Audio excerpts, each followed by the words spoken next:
బాగున్నాం బాగున్నాం. మీరు బాగున్నారా? శ్రీనివాస్ గారు అవునండి మేడం. మర్యాదకి నమస్కారం, ఆశీస్సులు. రాఘవ్ గారు అందరినీ మ్యూట్ చేసేసి కార్యక్రమం మొదటి చేయండి. రవీణ గారు వచ్చారు. ఓకే. ప్రసాద్ గారు, నాది ఒక చిన్న కోరిక సార్. చెప్పండి. ప్రసాద్ గారు, గునుపూడి సుబ్బారావు అని టైప్ చేస్తే ఎవరెవరో వస్తారు, కానీ ఆయన వివరాలు దొరకలేదు సార్ ఇంతవరకు. నండూరి సుబ్బారావు వస్తారు. ఆ తర్వాత చూద్దాం కార్యక్రమం. ముందు ఇచ్చేసేద్దాం. మనం మొదటి కార్యక్రమం మన మధ్యలో మాట్లాడుకుందాం మనం ఫోన్ లో. విన్నవించాను సార్. అలాగే తప్పకుండా చేసేసి మొదటి ఇచ్చేయండి. సుందరరావు గారు, సుందరరావు గారు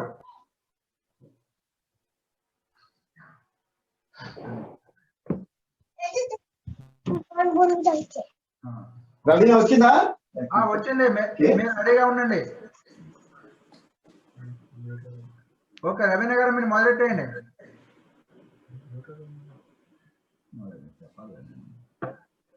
అందరికీ నమస్కారం. తెలుగు భాష చర్చా వేదికకు సదస్సుకు మీ అందరికీ శుభ స్వాగతం.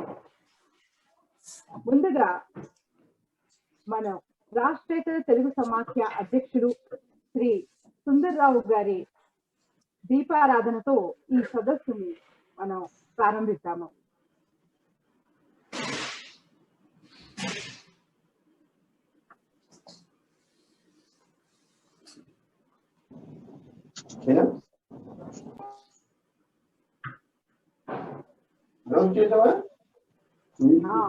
దీపారాధన చెప్పిందా?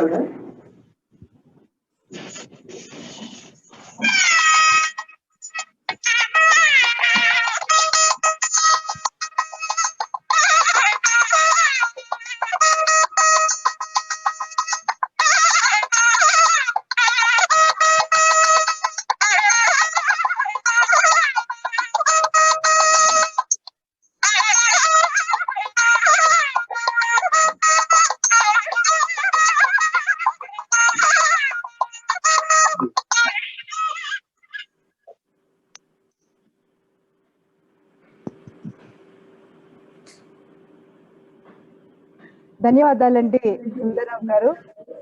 ఇప్పుడు మనం మా తెలుగు తల్లికి మల్లెపూ దండ పాట విన్నాము. ఆ తెలుగు తల్లిని స్మరిస్తూ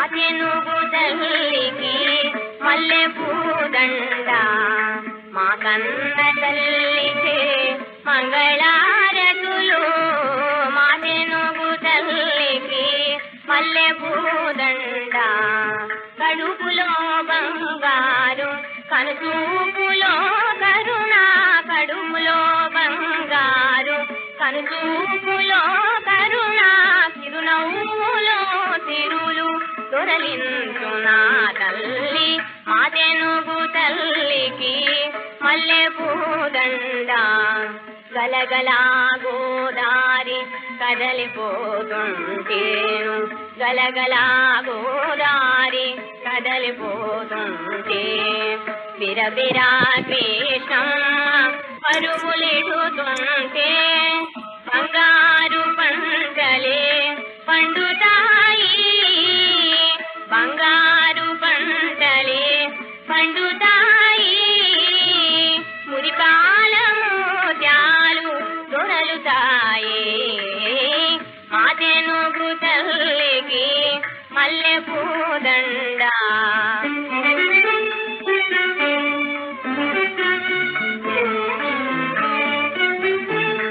అమరావతి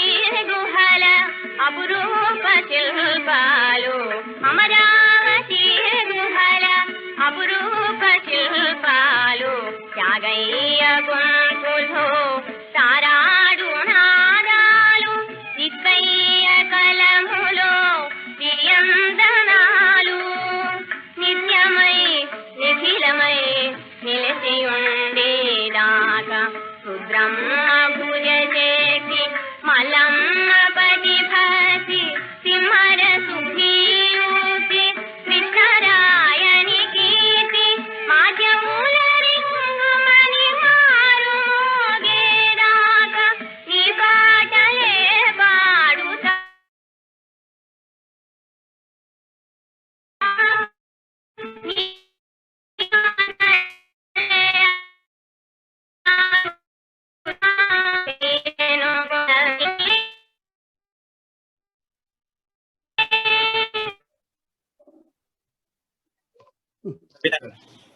ధన్యవాదాలండి రాఘవరావు గారు. ఇప్పుడు మన అధ్యక్షులు శ్రీ సుందర్రావు గారి అధ్యక్షోపన్యాసం ఉంటుంది. సుందర్రావు గారు, మీరు మీ అధ్యక్షోపన్యాసం ప్రారంభించవచ్చు. ఉన్నారా? ఉన్నానమ్మా. అందరికీ నమస్కారం అండి. Video on Telugu video on అవ్వలేదా? అవ్వలేదు. ప్రగతి ఒకసారి ఇలారా. అయింది. అవ్వలేదు. ఇది బ్యాక్ కెమెరా అయిపోయిందా చూడు.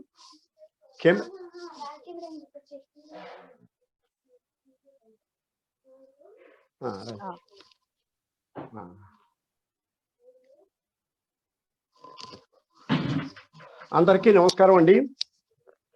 తెలుగు నుడి బడి జాతీయ చర్చా వేదిక ప్రారంభోత్సవానికి రాష్ట్రేతర తెలుగు సమాఖ్య ఆహ్వానాన్ని మన్నించి అంతర్జాల సమావేశానికి విచ్చేసినటువంటి డాక్టర్ కెవి రమణ ఐఏఎస్ మరియు తెలంగాణ ప్రభుత్వ సలహాదారు గారికి, సుప్రీంకోర్టు విశ్రాంత న్యాయాధీశులు జస్టిస్ ఎల్ నరసింహారెడ్డి గారికి, తెలుగు భాషాభిమాని సహృదయులు వంగ ప్రభుత్వ అదనపు ముఖ్య కార్యదర్శి శ్రీ ఎస్ సురేష్ కుమార్ గారికి, అలాగే తెలుగే శ్వాసగా భాషా సేవ చేస్తున్నటువంటి విశ్రాంత ఐఏఎస్ శ్రీ నందివెలుగు ముక్తేశ్వరరావు గారికి, ఈ చర్చా వేదికల్లో పాల్గొనబోతున్న తెలుగు భాషావేత్తలు, విశ్రాంత శాసకులు, న్యాయాధీశులు, ఆచార్యవర్యులు, రాష్ట్రేతర తెలుగు సంస్థల ప్రతినిధులు, ఉపాధ్యాయులు అందరికీ వందనాలు.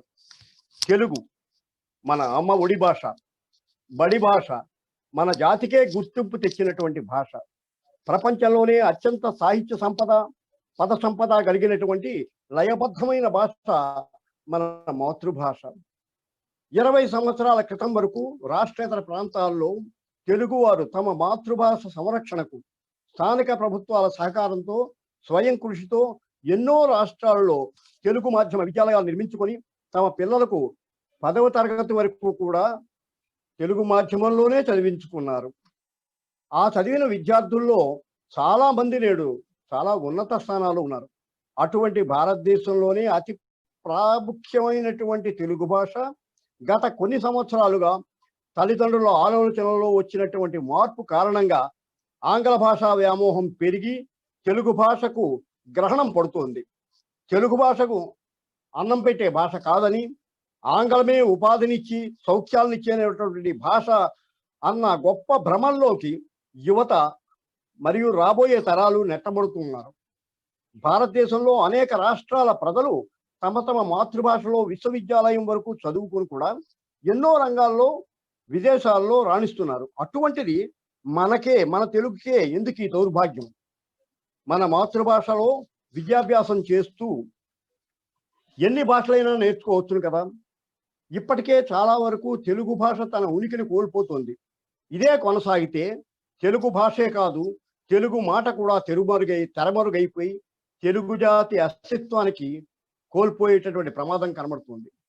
కొన్ని రాష్ట్రాల్లో వందల సంవత్సరాలుగా నివాసం ఉంటున్న కొన్ని తెలుగు కుటుంబాలు తమ తెలుగు మూలాలను సైతం మరిచిపోయి స్థానిక భాషా సంస్కృతులకు మారిపోయిన వైనం చూస్తున్నాం.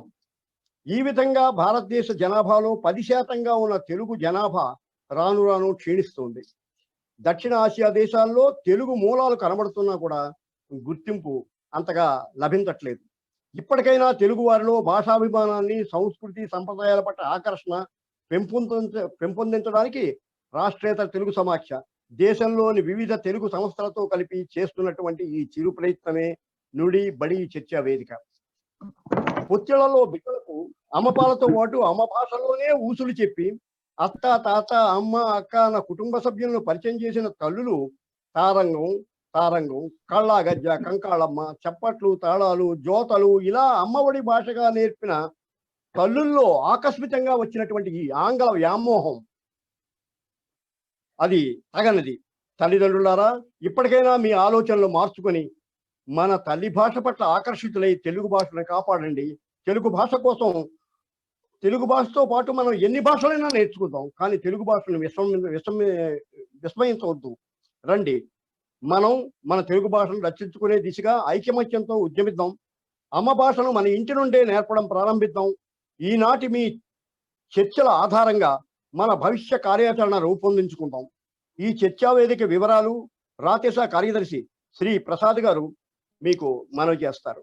చర్చా వేదికలో పాల్గొంటున్నటువంటి అతిథులకు, ప్రముఖులకు, విద్యావేత్తలకు ధన్యవాదాలు చెప్తూ ముగిస్తున్నాను.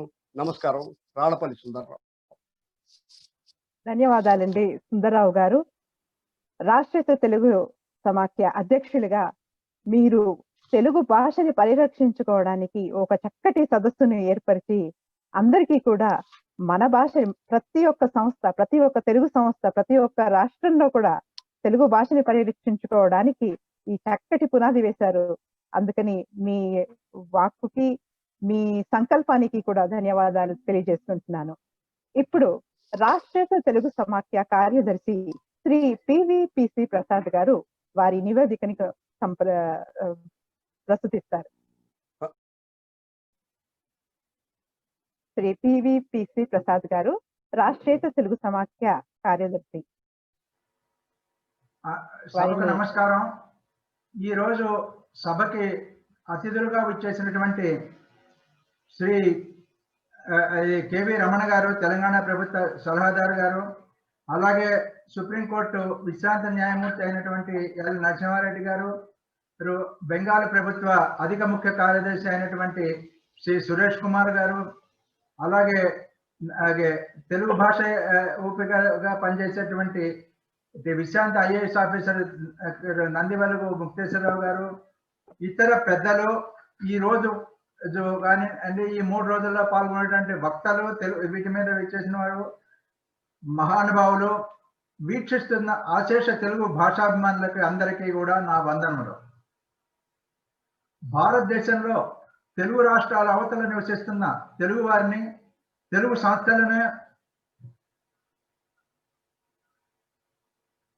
సంస్థలని ఏకతాటిపై నడిపించడానికి 2015లో రాష్ట్రీయ తెలుగు సమాఖ్య ఉద్భవించింది. వివిధ రాష్ట్రాల్లో అనేక జాతీయ ఉత్సవాలను చేస్తూ ఉన్న రాతేస కరోనా దుర్భర పరిస్థితులను ఉపయోగించుకొని, ఆ పరిస్థితుల్లో సాంకేతిక విజ్ఞానాన్ని ఉపయోగించుకొని రాష్ట్రీయ తెలుగు సమాఖ్య ఇతర రాష్ట్రీయ తెలుగు సంస్థల ద్వారా అనేక కార్యక్రమాలను అందరి సహకారంతో విజయవంతంగా చేపట్టడం జరిగింది. జూన్ నెలలో రాతేస తన 5వ వార్షికోత్సవాన్ని 2 రోజుల పాటు నిర్వహించింది. 41 తెలుగు సంస్థల సంయుక్త సహకారంతో ఆగస్టు 29 నుంచి సెప్టెంబర్ 13 వరకు తెలుగు భాష పక్షోత్సవాలను నిర్వహించింది. పక్షోత్సవాల పేరున దేశంలోని తెలుగు సంస్థలను కార్యోన్ముఖం చేసి సభ్యుల్లో ఉత్సాహాన్ని కలుగజేయడం, వివిధ ప్రాంతాల్లో తెలుగు వారిని, సంస్థలను, కళాకారులను ఒకరి గురించి ఒకరు తెలుసుకుని సంబంధాలను పెంచుకోవడం వీటి ముఖ్య ఉద్దేశం. వీటికి విశేష స్పందన వచ్చింది. సుమారు 1000 మంది కళాకారులు 85 గంటల కార్యక్రమాన్ని ప్రదర్శించి దేశవ్యాప్త మన్నన పొందింది. సాంకేతిక నిపుణుల అంకిత భావంతో అన్ని సమస్యలకు కూడా పరిష్కారం దొరికింది. ప్రస్తుతం రాష్ట్రేతర ప్రాంతాల్లో పిల్లలకు తెలుగు నేర్పేందుకు మార్గాలను అన్వేషించడానికి అక్టోబర్ 30, 31 మరియు నవంబర్ 1 తారీఖుల్లో తెలుగు భాష విద్య అనే అంశంపై తెలుగు నుడి బడి చర్చా వేదిక ఏర్పాటు చేసి దేశంలోని వివిధ ప్రాంతాల్లోని తెలుగు సంస్థలను, ఉపాధ్యాయులను ఆహ్వానించింది. తెలుగు భాషాభివృద్ధికి కృషి చేస్తున్న ఉన్నత అధికారులను, న్యాయాధీశులను, భాషావేత్తల్ని, అందరి సహకారాన్ని తీసుకుని చర్చా వేదికని కార్యోన్ముఖంగా నడిపించడానికి ప్రణాళికలు రచింపబడ్డాయి. ఈ సదస్సులో దేశంలోని వివిధ ప్రాంతాల్లోని సుమారు 100 తెలుగు సంస్థలు 100 తెలుగు సంస్థల నుంచి 120 మంది ప్రతినిధులు, 60 మంది ఉపాధ్యాయులు, వారితో పాటు మొత్తం 200 మందికి పైగా వక్తలు పాల్గొంటున్నారు ఈ 3 రోజుల సదస్సులో. ఈ 3 రోజుల సదస్సులో పాల్గొనేటువంటి వక్తలను దృష్టిలో పెట్టుకుని సమావేశాన్ని ఒక్కొక్క భాగము 3 గంటల నిడివితో 8 భాగాలుగా విడదీయటమైంది. మధ్యాహ్నం 3 గంటల నుండి జరగబోయే ఈ 8 వేదికలకు వివిధ దేశవ్యాప్త జోనుల అధ్యక్షత వహిస్తారు. వివిధ రాష్ట్రాల్లో సేవలందించిన వరిష్ఠ ప్రభుత్వ కార్యదర్శులు, న్యాయాధీశులు అతిథులుగా వ్యవహరిస్తారు. ఒక్కో వేదికపై సుమారు 18 రాష్ట్రాలకు చెందిన 25 మంది తెలుగు వివిధ సంస్థల పదాధికారులు, ఉపాధ్యాయులు, భాషావేత్తలు పాల్గొంటారు. అన్ని వేదికలపై వివిధ ప్రాంతాల భాషామానులు కూడా పాల్గొంటారు. రాష్ట్రేతర ప్రాంతాల్లో ఇంతమందిని భాషా చర్చలో సమాయత్తం చేయడం బహుశా చరిత్రలో ఎన్నడూ జరగలేదు. ఈ కార్యక్రమ రూపకల్పనలో నిర్వహణలో కోర్ కమిటీ సభ్యులు, సమన్వయకర్తలు, సాంకేతిక నిపుణులు, ఇతర రాతేశ ముఖ్య సభ్యుల పాత్ర అనివార్యనీయం.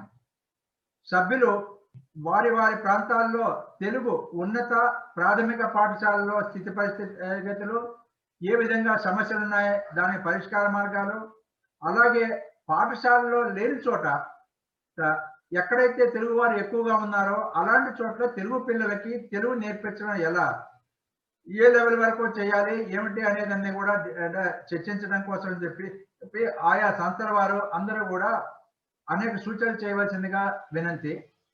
ఈ 8 వేదికలపై చర్చించిన సూచనల ఆధారంగా మరొక్కసారి ముఖ్యులు, సమన్వయకర్తలు అందరూ కలిసి కూలంకషంగా చర్చించి కార్యాచరణ ప్రణాళికను తయారు చేస్తారు.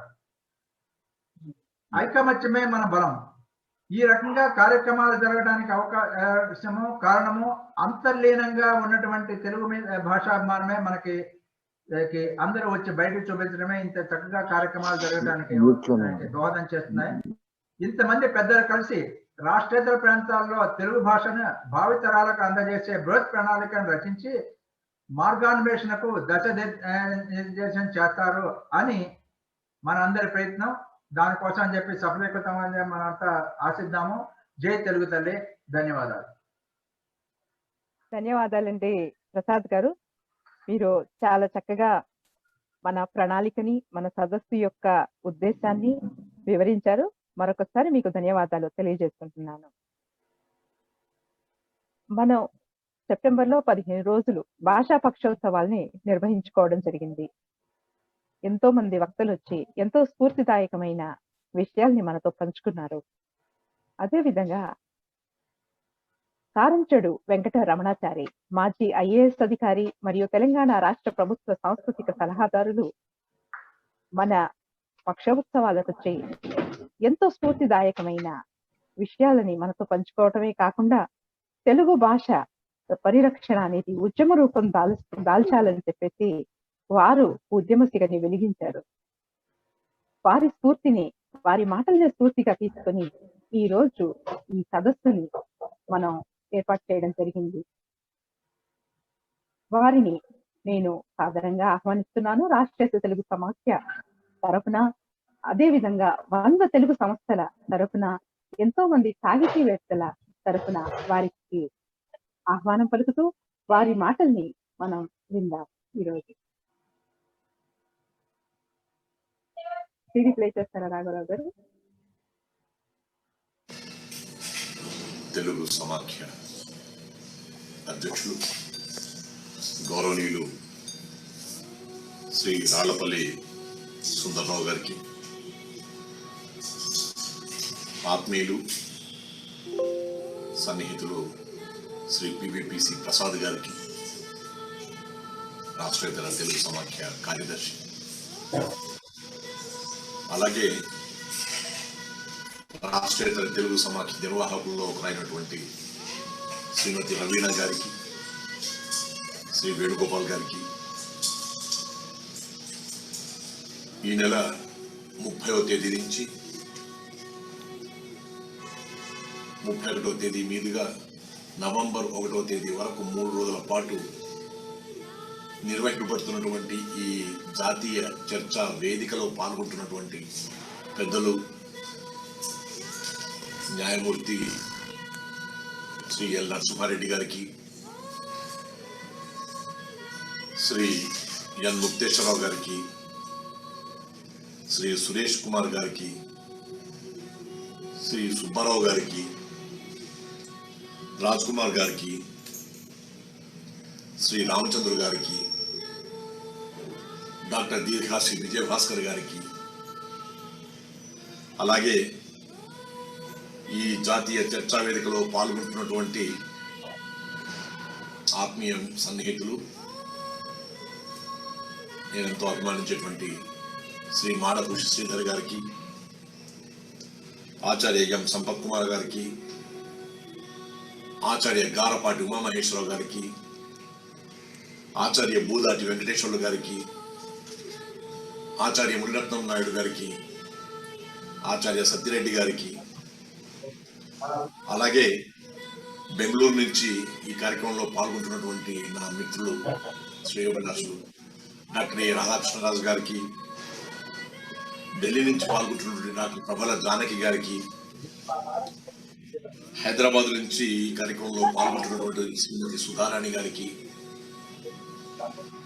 శ్రీ గుడిమెట్ల చెన్నయ్య గారికి, ఇతర భాషా పండితులకు, భాషాభిమానులకు, సాహితీ మిత్రులకు, సాంస్కృతిక కార్యకర్తలకు అందరికీ కూడా ఈ జాతీయ చర్చా వేదిక శుభారంభంలో అందరికీ కూడా స్వాగతం, నమస్కారం. ఈ జాతీయ చర్చా వేదిక నుడి బడి అనేటువంటి పేరిట చక్కటి క్యాప్షన్తో, శీర్షికతో, సమయాన్ని దృష్టిలో పెట్టుకుని భారత కేంద్ర ప్రభుత్వం జాతీయ విద్యా విధానాన్ని ప్రకటిస్తున్నటువంటి వేళ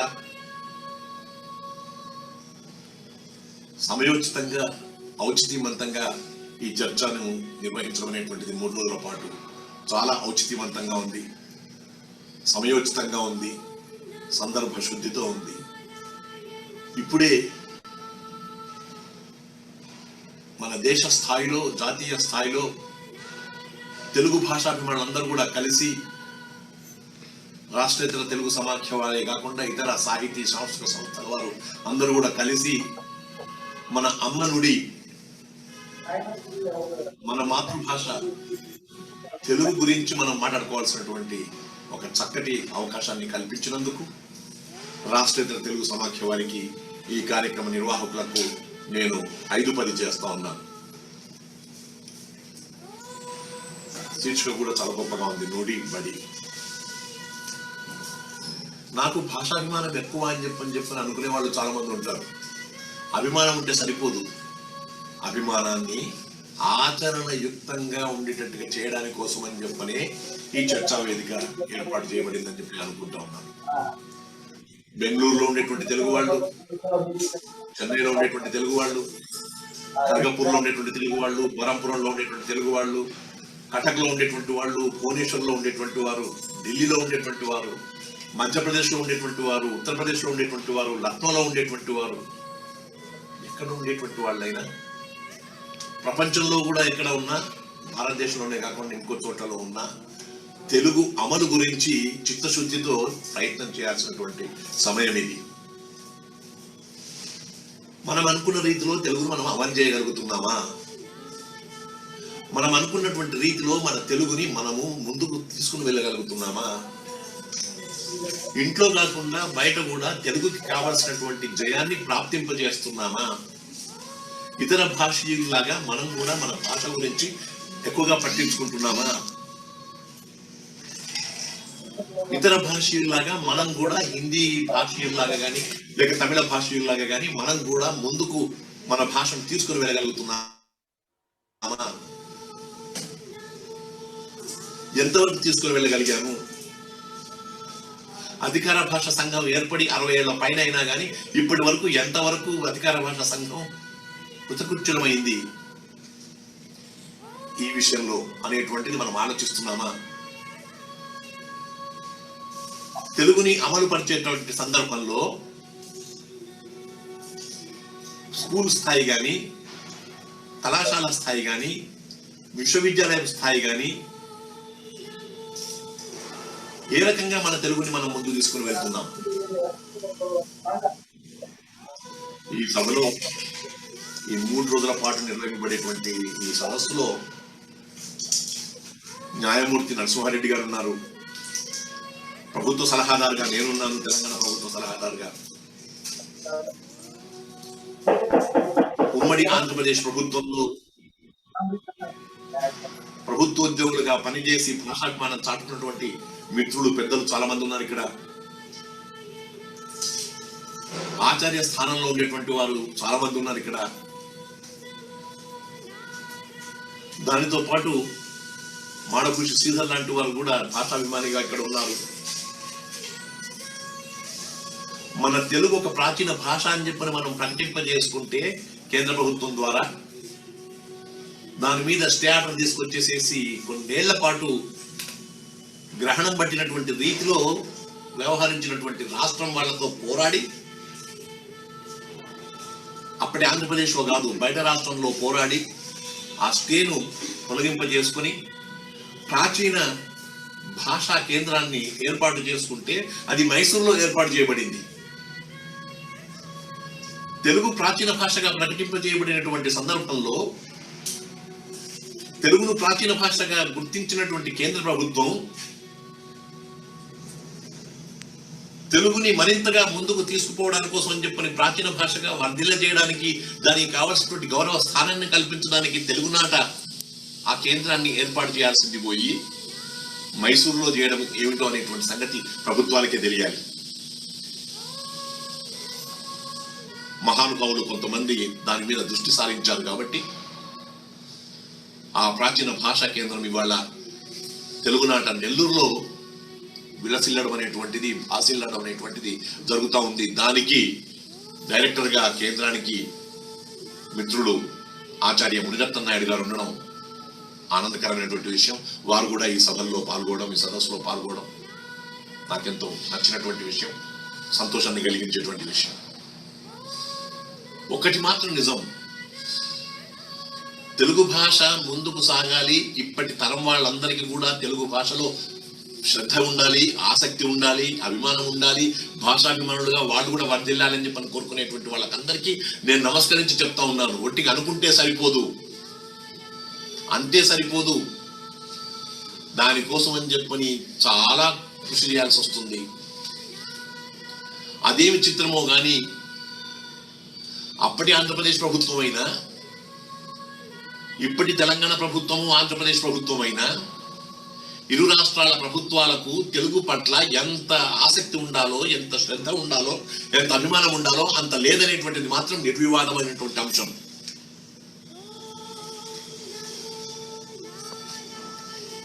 ఈ దిశలో తెలిసిన తర్వాత కూడా మౌనంగా ఉండడం అనేటువంటిది, ఉపేక్ష చేయడం అనేటువంటిది బుద్ధిమంతులకు, సారమతులకు తగని పని. ఇంతకుముందు ఒక పద్యం కూడా ఉంది, దక్షులు ఎవ్వరు ఉపేక్ష చేసిరేని అని. అన్నయ్య గారి పద్యం అనుకుంటాను. ఏ సమయంలో అయితే మనం ఉపేక్ష చేయకూడదో ఆ సమయంలో మనం ఉపేక్ష చేస్తున్నాం. ఏ సమయంలో అయితే ఆరాటపడకూడదో ఆ సమయంలో ఆరాటపడతాం. అంతా అయిపోయిన తర్వాత చేతులు గల్లాక ఆకులు పట్టుకోవాలన్నట్టుగా అప్పుడు మనం ఆరాటపడతాం. ఇది చాలా ప్రమాదకరమైనటువంటి పరిస్థితిలో ఉన్నాం భాష విషయంలో. మన ఇంట్లో మన పిల్లలు మన మాట వినడం లేదనేటువంటిది సత్యం. పోని వాళ్ళకు తెలిసి వస్తుంది అనేటువంటి విషయం తెలుసుకుందామా అని చెప్పంటే వాళ్ళు పిల్లలు అవుతారు. ఈ రోజుల్లో కుటుంబ సభ్యుల యొక్క సంఖ్య తగ్గిపోయింది కాబట్టి కేవలము మేము మా 2 పిల్లలు అనేటువంటి రీతిలో కుటుంబాలు ప్రవర్తిస్తున్నాయి కాబట్టి ఇళ్ళలో చెప్పేటువంటి అమ్మమ్మ, నానమ్మలు లేక తాతయ్యలు తక్కువైపోయినారు కాబట్టి మమ్మీ అన్న డాడీ అన్న ఇంగ్లీష్ లో బుడిబుడి అక్షరాలతో చేస్తే మా పిల్లవాడు ఇంగ్లీష్ లో మాట్లాడుతున్నాడు అని చెప్పిన సంతోషంతో ఇంగ్లీష్ మీడియంలో పిల్లలను చేర్పిస్తున్నటువంటి వేళ తెలుగుకు గ్రహణం పడుతున్నది అనేటువంటి విషయం తెలుసుండి భాషాభిమానులు ఊరుకోవడం అనేటువంటిది మాత్రం సరైనటువంటి విషయం కాదు. ఇవాళ ఇన్ని సంస్థల వారు పాల్గొంటున్నారు. చెన్నై నుంచి, ఢిల్లీ నుంచి, బెంగళూరు నుంచి, ఖర్గపూర్ నుంచి, కటక్ నుంచి, ఒరిస్సా బరంపురం నుంచి, రకరకాల ప్రాంతాల నుంచి, పూనా నుంచి,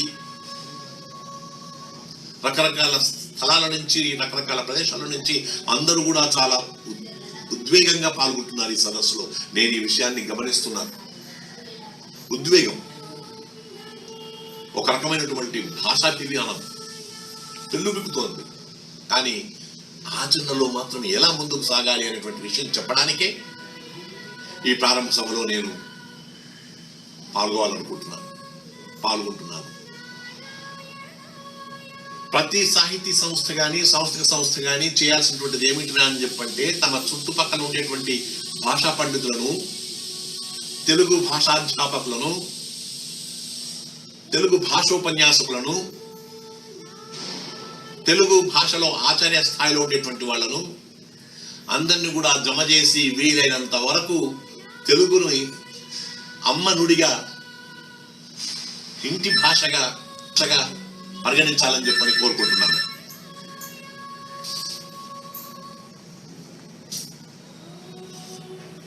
అమ్మ అంటే మనకందరికీ దైవం.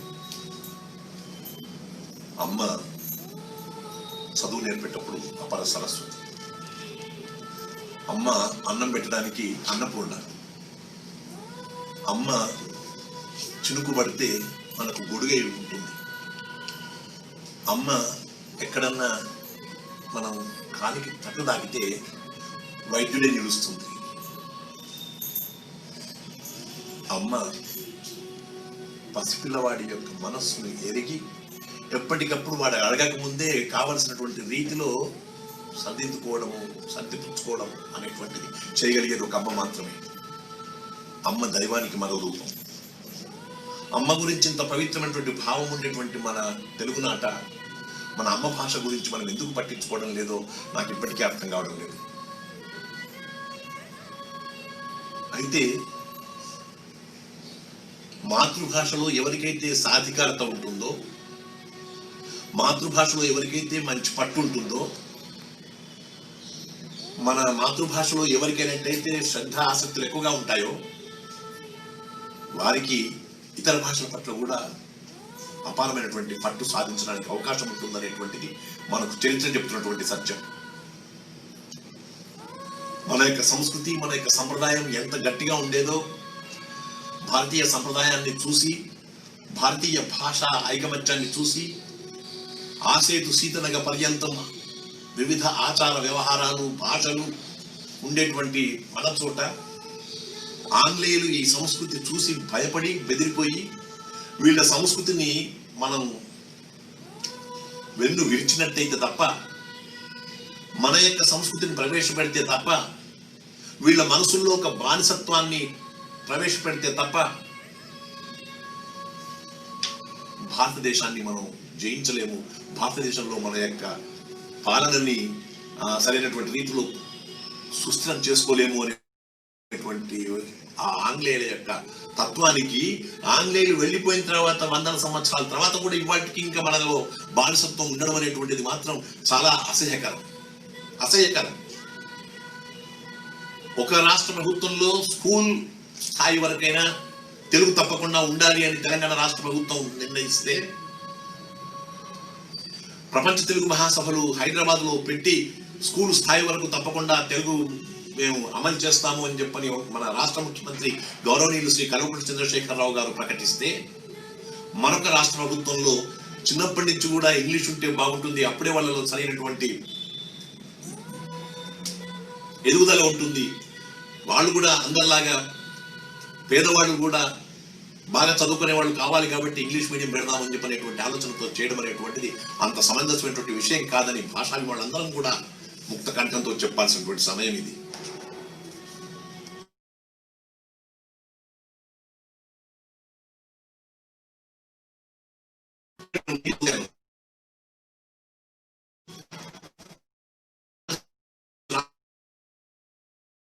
నరికేస్తే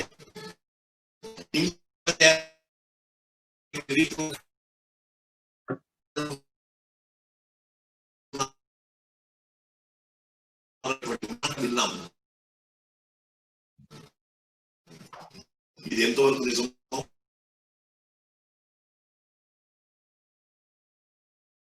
భగవంతుడికి తెలియాలి. ఫలపుష్ప ఫలితమైనటువంటి మహావృక్షంలో ఉన్నటువంటి తెలుగు భాషకి వేళ్ళు తల్లి వేళ్ళు మాత్రం రాకుండా చూసుకోవాల్సిన అవసరం ఉంది.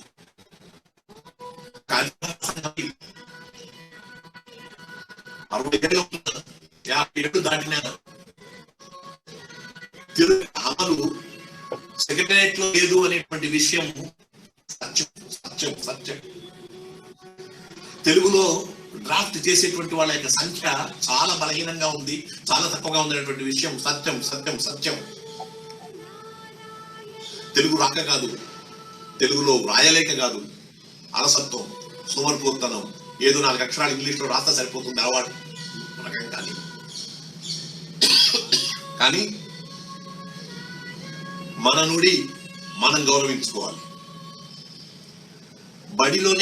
బడి స్థాయిలోనే మన మాతృభాషను పెంపొందింపజేసుకోవాలి. నేను కళాశాలలోనూ విశ్వవిద్యాలయాల స్థాయి దాకా నేను మాట్లాడడం లేదు, కానీ బడిలో మాత్రం తప్పకుండా జరిగేటువంటి చదువు అంతా కూడా మాతృభాషలో ఉండాల్సినటువంటి అవసరం ఉంది అనేది మనమందరం కూడా నొక్కి చెప్పాల్సిన అవసరం ఉంది. ప్రభుత్వాలు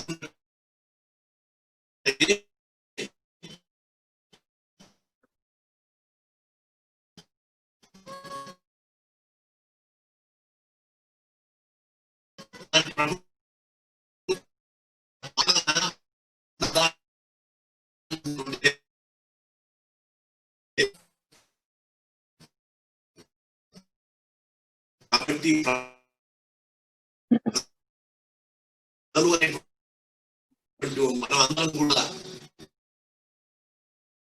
చాలా వ్యవహరించాల్సిన అవసరం ఉంది. లేకపోతే ఎలా ఉంటుంది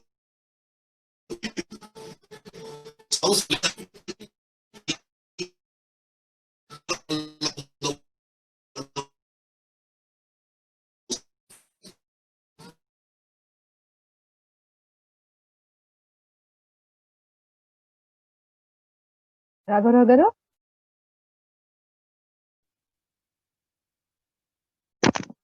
రవీణ గారు, అక్కడ సిగ్నల్ కొంచెం వీక్ గా ఉంది. ఓకేనండి, కంటిన్యూ చేస్తాను. ఆల్మోస్ట్ వారి ప్రసంగం చిట్ట చివరి 1 నిమిషం 2 నిమిషాల్లోకి వచ్చింది కాబట్టి తర్వాత వక్తలు మీరు ఇన్వైట్ చేసేయండి. అలాగే.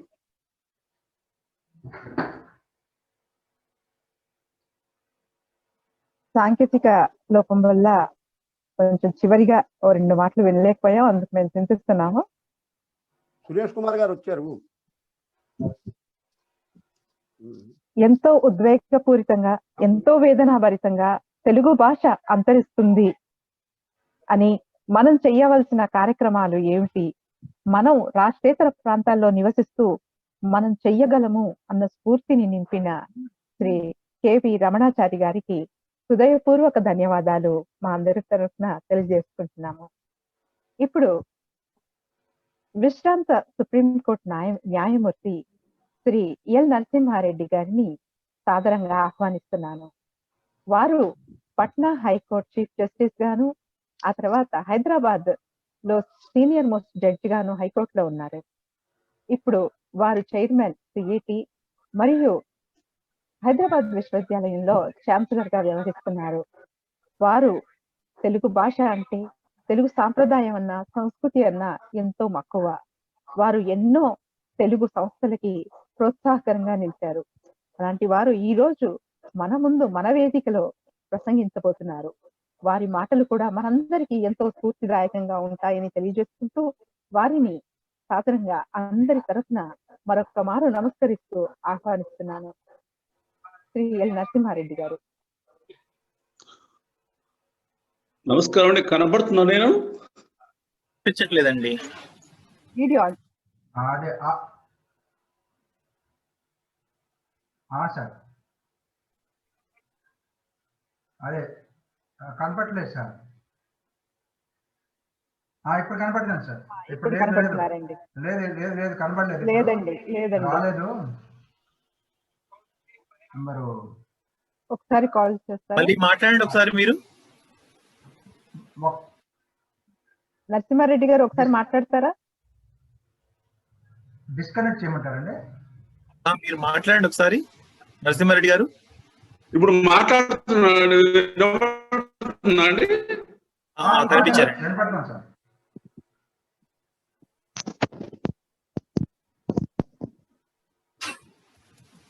ఇప్పుడు కనపడుతుంది కదండి. హలో, వినపడతాను సార్, మాట్లాడండి. సార్, పెద్దలు శ్రీ రాళ్ళపల్లి సుందరరావు గారు, మిత్రులు శ్రీ కేవి రమణాచారి గారు, ఇతర సోదర సోదరి మనందరికీ కూడా నా ఉదయపూర్వక నమస్కారాలు. రాష్ట్రేతర తెలుగు సమాఖ్య వారు ఏర్పాటు చేసిన ఈ కార్యక్రమానికి నన్ను ఆహ్వానించినందుకు మీ అందరికీ పేరు పేర్ల కృతజ్ఞతలు. ముందు ఒక చిన్న సరిదిద్దుబాటు ఏంటంటే, నేను సుప్రీంకోర్టు విశ్రాంత న్యాయమూర్తిని కాదండి, కేవలం పాట్నా హైకోర్టు చీఫ్ జస్టిస్ గా రిటైర్ అయినాను. అదొక చిన్న సర్దుబాటు. ఇందాక పెద్దలు మాట్లాడినంత విన్నాను. ఒకవైపు రాష్ట్రేతర తెలుగు సమాఖ్య జరుపుతున్న కార్యక్రమాల వివరాలు తెలుసుకొని చాలా సంతోషపడ్డాను. అట్లాగే రమణాచారి గారు చాలా సూచనలు ఇచ్చినారు. మన భాష అభివృద్ధి కోసము ఏమేం చేయాలా, ఈ మనకు కలుగుతున్న ఇబ్బందుల గురించి కూడా కొన్ని మనకు ఒక యథార్థాలన్నీ మనం ముందు పెట్టినారు. అది తెలుగు భాష చాలా ఉత్కృష్టమైంది. అది సంస్కృతం తర్వాత అంత ఉత్కృష్టత ఉన్నదంటే మనకు వేరే భాషలు ఏమి కనిపించవు. అందుకనే మనకు భాషల్లో కూడా ఎక్కువ తత్సమ తద్భవ దేశ గ్రామ్యాలన్నది, ఎందుకంటే దానికి సమీపంలో ఉన్నదని మనం అట్లాగే తెలుసుకోవచ్చు. ఇంకో రకంగా చెప్పాలంటే తెలుగు భాషలో ఉన్న సాహిత్యం చాలా ఉత్కృష్టమైంది. అది అనువాద రూపంలో కావచ్చు, లేక ఒక ఒరిజినల్గా రాసింది కూడా కావచ్చు.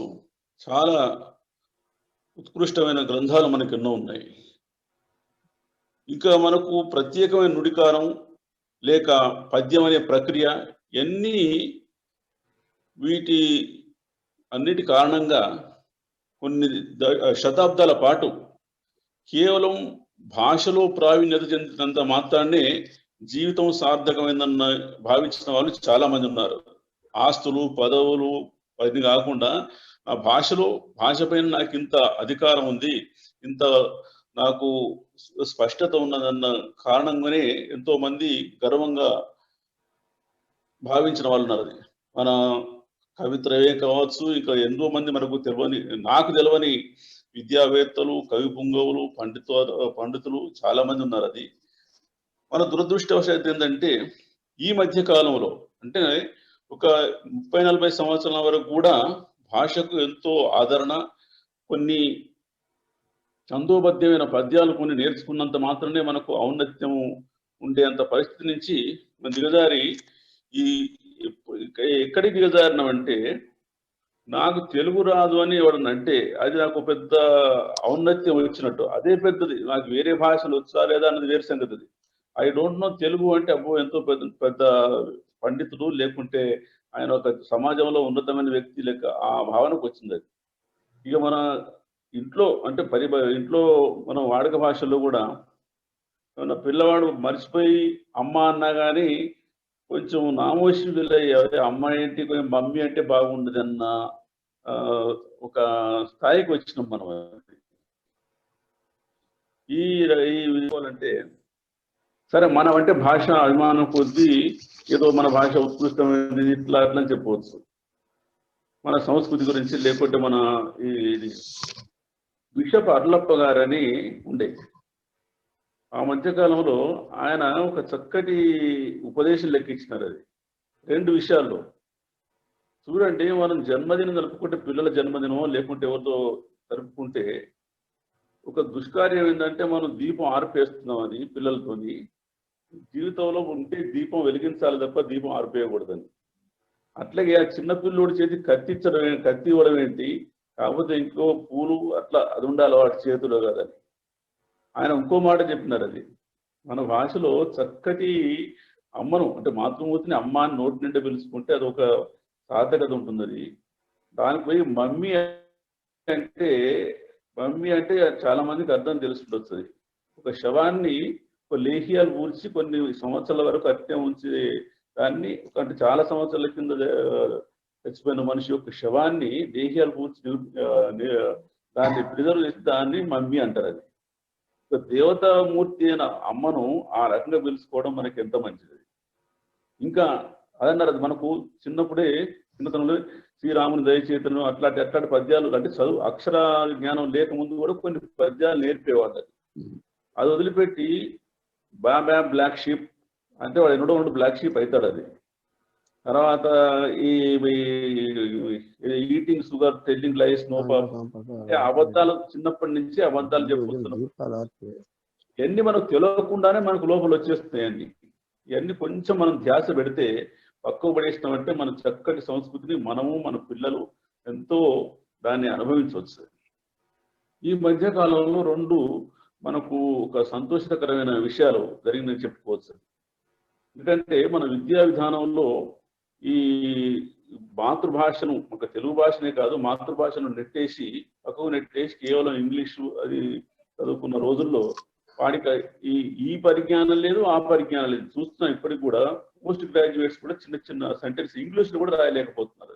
వానికి మాతృభాషలో కనుక పరిజ్ఞానం ఉండి వ్యాకరణబద్ధంగా మాట్లాడగలిగితే వాడికి ఏ భాష అయినా అట్లే వచ్చేస్తుంది. అందుకనే మన వాళ్ళు ఇంగ్లాండ్లో కానీ లేకుంటే అమెరికాలో కానీ మన వాళ్ళు మాట్లాడే ఇంగ్లీష్ భాష చాలా చక్కగా ఉంటుంది. వాళ్ళు ఆశ్చర్యపడతారు, వీళ్ళు ఎట్లా మాట్లాడగలుగుతున్నారు.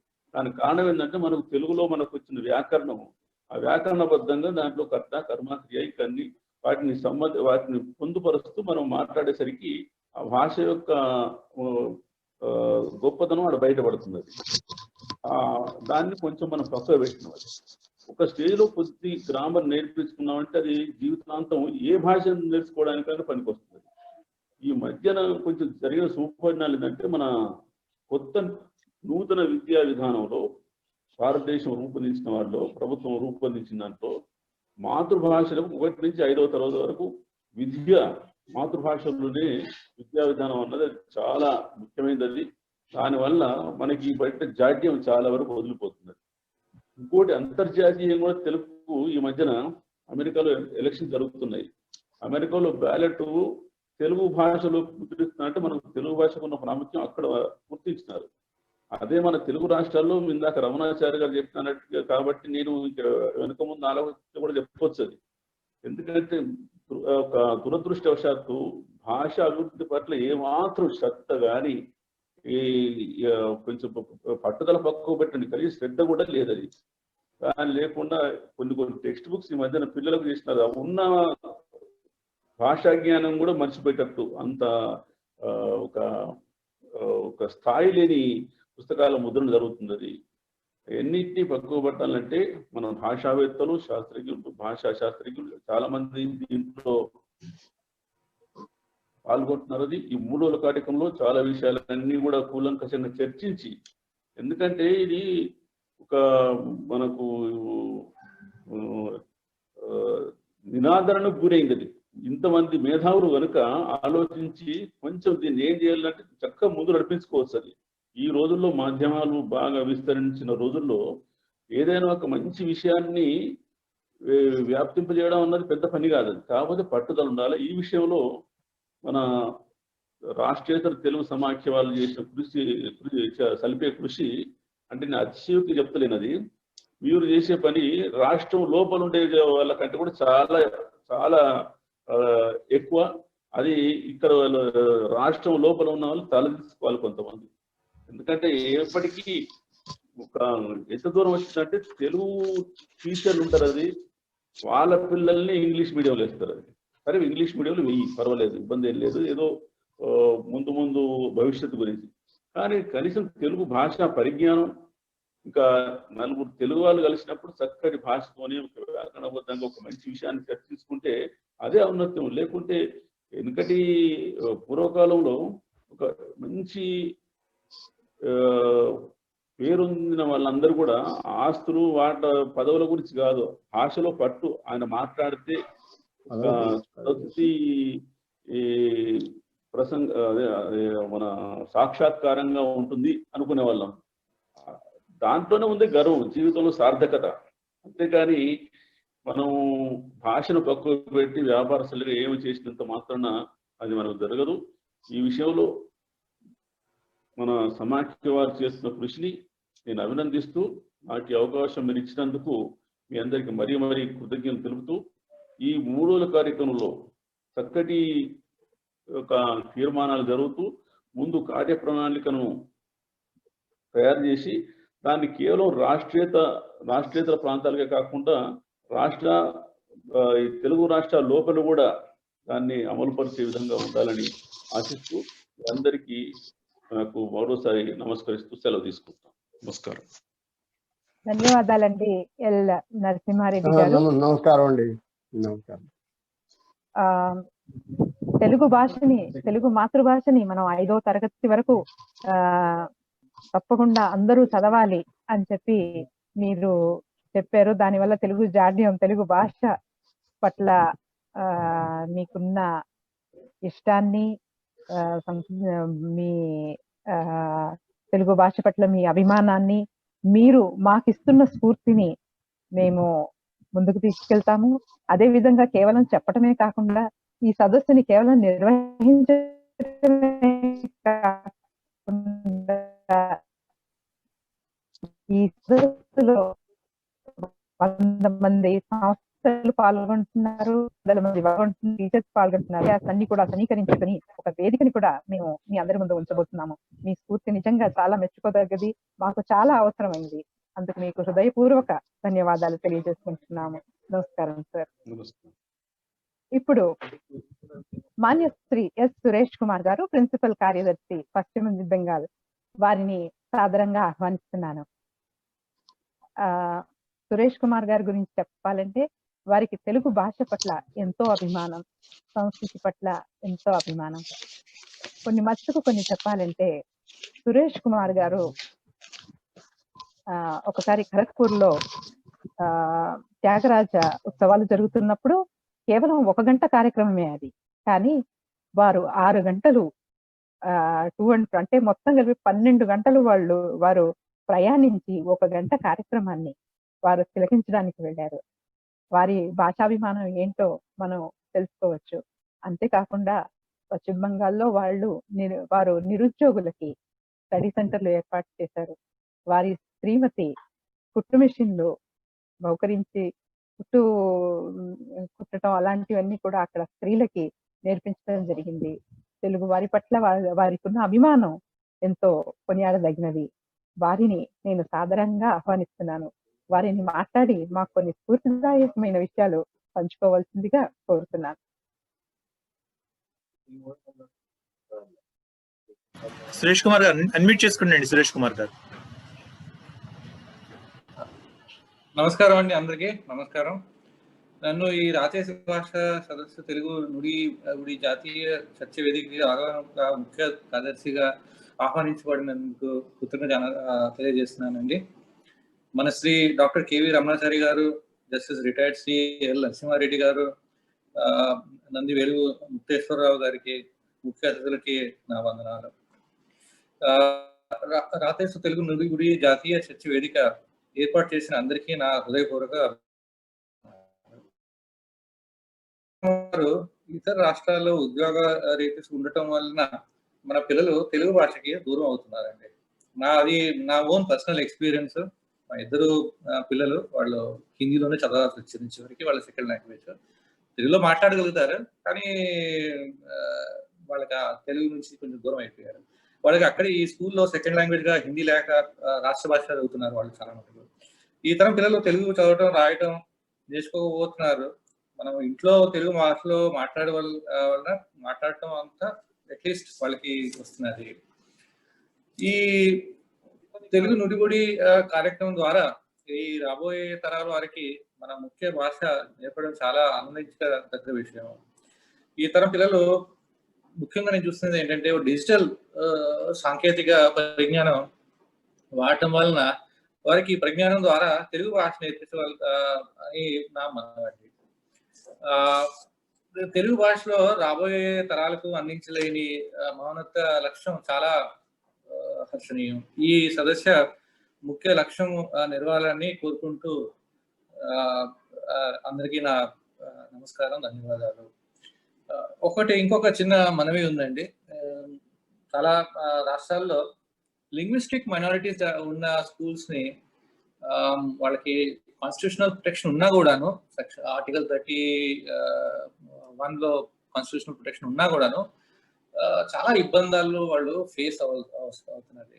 వాళ్ళకి టీచర్ రిక్రూట్మెంట్ నుంచి మొదలుకొని వాళ్ళకి రావాల్సిన ఫండ్స్ నేను బాగా తిప్పిస్తుంటారు. అది చూసాను ఎడ్యుకేషన్ డిపార్ట్మెంట్ లో, బీహార్, జార్ఖండ్, మా ఓన్ వెస్ట్ బెంగాల్ లో కూడా చూశాను. నేను ఇంటర్వ్యూ కూడా అవ్వాల్సి వచ్చింది చాలా సార్లు. సో ఈ పరిస్థితి మన ఈ భాషని రక్షించాలంటే వివిధ రాష్ట్రాల్లో మన ట్రెడిషనల్ క్లాసికల్ లాంగ్వేజ్ ని ప్రిజర్వ్ చేయాలంటే ఈ ఇంటర్వెన్షన్స్ మనం కూడా చూసుకొని ఒక యాక్షన్ ప్లాన్ చేసి ఎలాగా ప్రోత్సహించాలి అనేది మాత్రం చూసుకోవాలని నా అభిప్రాయం అండి. అందరికీ నా నమస్కారం, అందరికీ నా ధన్యవాదాలు. ధన్యవాదాలండి సురేష్ కుమార్ గారు, చాలా చక్కగా చెప్పారు.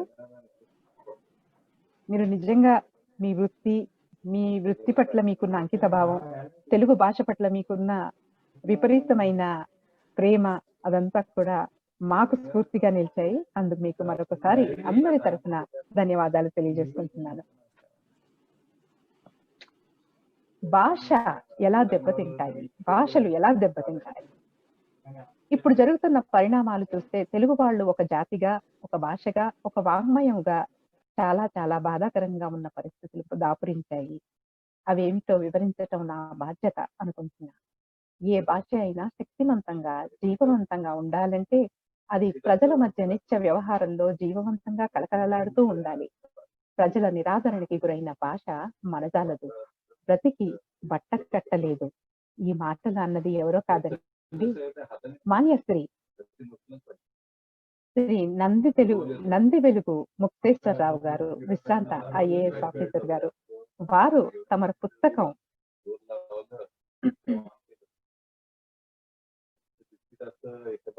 ఒక తెలుగు కథ, తెలుగు తక్కువ ప్రపంచంలో, ఆ పుస్తకంలో వారు ఈ విధంగా అన్నారు. వారికి అందరి తరఫున సాదర ఆహ్వానం పలుకుతున్నాను. స్వాగతం నంది వెలుగు ముక్తేశ్వరరావు గారు. మీ మంచి మాటలు, తెలుగు పట్ల మీకున్న జ్ఞానం, విజ్ఞానం, ఆ తెలుగు అంతరించిపోతుందన్న వేదన మీ పుస్తకంలో మేము చదివాము. మీరు కూడా ఈ తెలుగు భాషని మేము మా రాష్ట్రాలలో ఎలా పెంపొందించుకోవాలి అన్న దానిపై మీరు కొన్ని మాటలు మాకు చెప్తారని చెప్పి సాధిస్తూ మీకు మరొకసారి స్వాగతం పలుకుతున్నాను. నమస్తే అండి, కనపడుతున్నానా? కనపడుతున్నారండి. ఓకే, వినపడుతుందండి? వినపడుతుందండి. రైట్.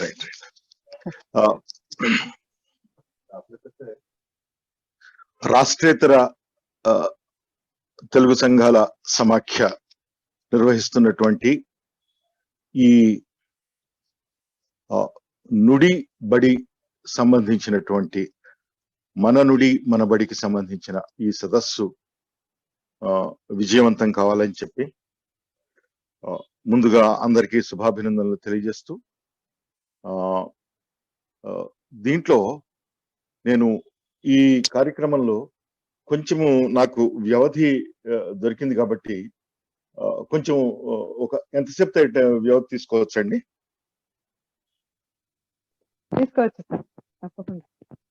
రైట్. నేను మాట్లాడేదండి మన రాష్ట్రాల్లో ఉన్నటువంటి భాషా సంక్షోభము, ముఖ్యంగా తెలుగు వాళ్ళకి తెలుగు భాషా సంబంధమైన సంక్షోభము, మన తెలుగు రాష్ట్రాల్లో అంటే ప్రధానమైన గడ్డలో మెయిన్ ల్యాండ్ లో ఉన్న ప్రాబ్లమ్స్, తర్వాత రాష్ట్రేతరంలో ఉన్న సమస్యలు, వీటిని గురించి పూర్వాపరాలు ఆలోచించడానికి ముందు మనము ఆలోచించవలసినటువంటి దాని గురించి భాష యొక్క స్థానము దగ్గర నుంచి మొదలు పెట్టుకొని మనము ప్రస్తుతం ఎదుర్కొంటున్న సంక్షోభం ఎందుకు వచ్చింది, ఇది ఎలా అధిగమించవచ్చు అన్న ఈ 3 అంశాల మీద మాట్లాడతానండి. చివరిలో మనం దీనికి ఏం చేయొచ్చు అన్న దాని గురించి మాట్లాడతానండి. భాషని గురించి మాట్లాడేటప్పుడు మొట్టమొదట ఇది నేను ముఖ్యంగా రాష్ట్రేతర తెలుగు సమాఖ్యల అందరికీ కూడా నేను వినమ్రుణ్ణి చేతులు జోడించి అడుగుతున్నది ఏమిటంటే, భాష చాలా సీరియస్ సంక్షోభంలో వెళ్ళిపోతుందండి. భాష వెళ్ళిపోతే భాష ఒక ఏదో సాధారణమైన చిన్న సమస్య కాదు అనేది చెప్పడం కోసమే నేను ప్రయత్నం చేస్తున్నాను. దాని గురించి చెప్పడానికి ముందు భాష యొక్క స్థానాన్ని గురించి సంస్కృతంలో దండి అనేటటువంటి మహాకవి మాట్లాడిన ఒక మాటని గురించి చెప్పి నేను టాపిక్ లోకి వస్తానండి. ఆయన ఒక మాట ఏమన్నాడంటే, కృష్ణం జాయేత భువనత్రయం యది శబ్దాహ్వయం జ్యోతి ఆసంసారం నదీప్యతే అన్నాడు. అంటే అర్థం, వాక్కు అనేటటువంటి లేదా శబ్దము అనేటటువంటి జ్యోతి వెలుగు ఆరిపోతే లోకమంతా కూడా చీకటైపోతుందని. సూర్యుడు లేకపోతే చీకటి అవుతుంది, కానీ లోకం ఇక్కడ శబ్దము అనేటటువంటి జ్యోతి లేకపోతే కూడా చీకటి అవుతుంది అన్నాడు. అంటే వాక్కు వల్లనే లోకం ప్రకాశిస్తున్నది. అంటే బయట సూర్యుడు ఒక కారణమైతే లోకంలో ప్రకాశించటానికి కారణము వాక్కు అని, అంటే భాష అని. అంటే దీనికి ఒక చిన్న ఉదాహరణ చెప్తాను నేను. ఇప్పుడు వాక్కు అనేటటువంటిది లేని రోజుల్లో మనిషి ఎలా ఉన్నాడు అన్నదే మనం తెలుసుకోవడానికి ఒక చిన్న ఉదాహరణ ఏమిటంటే, 1,00,000 సంవత్సరాల కిందట ఏనుగు ఎలా ఉన్నదో ఇప్పుడు అలాగే ఉంటుంది ఆ ఏనుగు. 1,00,00,000 సంవత్సరాల కిందట కాకి ఎలా ఉందో ఇప్పుడు అలాగే ఉంటుంది. ఇప్పుడు నా చిన్నప్పుడు జరిగిన నేను సంఘటన చెప్తాను. మా ఊళ్ళల్లో అప్పుడే ఈ విద్యుత్ తీగల వీరు లాగడం మొదలైనటువంటి రోజుల్లో వీటి మీద కరెంటు తీగల మీద కాకులు వచ్చి కూర్చుని చనిపోయేవి. కాకులు కూర్చుని చనిపోతున్న కాకులు కొన్ని వేలు లక్షల్లో చనిపోయినాయి అనిపిస్తుంది. మా ఊరు ఒక్క చోటే కనీసము నేను 1000 కాకులు చూశాను. అలా అనేక లక్షల కాకులు చనిపోయినాయి. ఎందుకు అంటే ఆ తీగల మీద కూర్చుంటే షాక్ కొడుతుంది అని తెలియదు. అది ఒకవేళ కాకికి భాష వచ్చినట్టయితే, లేకపోతే పులికి భాష వచ్చేట్టున్నట్టయితే, ఏనుగుకి భాష వచ్చినట్టయితే, వాళ్ళు దాని యొక్క కష్టాన్నో, భయాన్నో, ఆందోళనను, లేకపోతే దాని తాలూకు పరిణామాన్నో, పర్యవసానాన్నో ఇతరులతో, తన సాటి జంతువులతో చెప్పుకోగలిగింది. లేకపోతే దేనికది చచ్చిపోయి తెలుసుకోవాల్సిన పరిస్థితి. ఇప్పుడు కాకులు మానేసినాయి. దీన్ని ఏమంటారంటే, ఇప్పుడు ఉన్నదానిని జెనెటిక్ మెమరీ అంటారు. జెనెటిక్ మెమరీ అంటే ఏమిటి? ఇప్పుడు వరకు కొన్ని జాతులు చచ్చిన తర్వాత చివరిలో వాటికి ఇది అని భయం అని తెలిసిపోతుంది. ఉదాహరణకి ఇప్పుడు పిల్లి నేను చూసిన తర్వాత ఎలుక ఎప్పుడు భయపడుతుంది. ఈ పిల్లిని ఎప్పుడు ఎలుక చూస్తుండకపోయినా సరే, ఆ జాతి జెనెటిక్స్ లోకి ఎలుక ఎప్పుడు చూస్తుండకపోయినప్పటికీ కూడా ఎలుక భయపడటానికి కారణం ఏంటంటే, 100 సంవత్సరాల నుంచి ఎలుకలు భయపడి పిల్లులకి అలా వచ్చేసింది. అది జెనెటిక్ మెమరీ అంటారు. అంటే ఒక్క జెనెటిక్ మెమరీ తప్పితే వాటికి వేరే మార్గం లేదు. కానీ మనకున్న కష్ట సుఖాలు అంటే, ఉదాహరణకి 100 సంవత్సరాల కిందట ఉన్నప్పుడు మనం ఇప్పుడు లేము. 20 సంవత్సరాల కిందట, 10 సంవత్సరాల కిందట ఉన్నట్టు కూడా ఇప్పుడు లేము. ఈ మార్పుకి అంతటికి కారణం ఏమిటి అంటే భాషలో వస్తున్నటువంటి విజ్ఞానం, ఈ విజ్ఞానంలో వస్తున్న వ్యాప్తి. ఇది మనము భాష యొక్క స్థానాన్ని గురించి మనము తెలుసుకోవాల్సినటువంటి ప్రధానమైనటువంటి అంశం. దీంట్లో మనము ఇది ఇంత ప్రధానమైన స్థానం. అంటే ఇది మిస్ అయితే భాషలో విజ్ఞానాన్ని వ్యాప్తి చేసుకునే ఒక పెద్ద ప్రధానమైన దాన్ని పోగొట్టుకుంటాం. ఇంకొక అంశం ఏంటంటే, భాష యొక్క విశిష్టమైన అంశము 1000 సంవత్సరాల కిందట మనం ఎలా ఉన్నాం, ఎలా ఆలోచించాం మనకు తెలియదు. నన్నయ్య గారి కాలంలో లోకం ఎలా ఉంది తెలియదు. కానీ భాష అనేది ఉంది కాబట్టి నన్నయ్య గారి కాలంలో లోకం ఎలా ఉందో తెలుసు, కాళిదాస్ కాలంలో లోకం ఎలా ఉందో తెలుసు.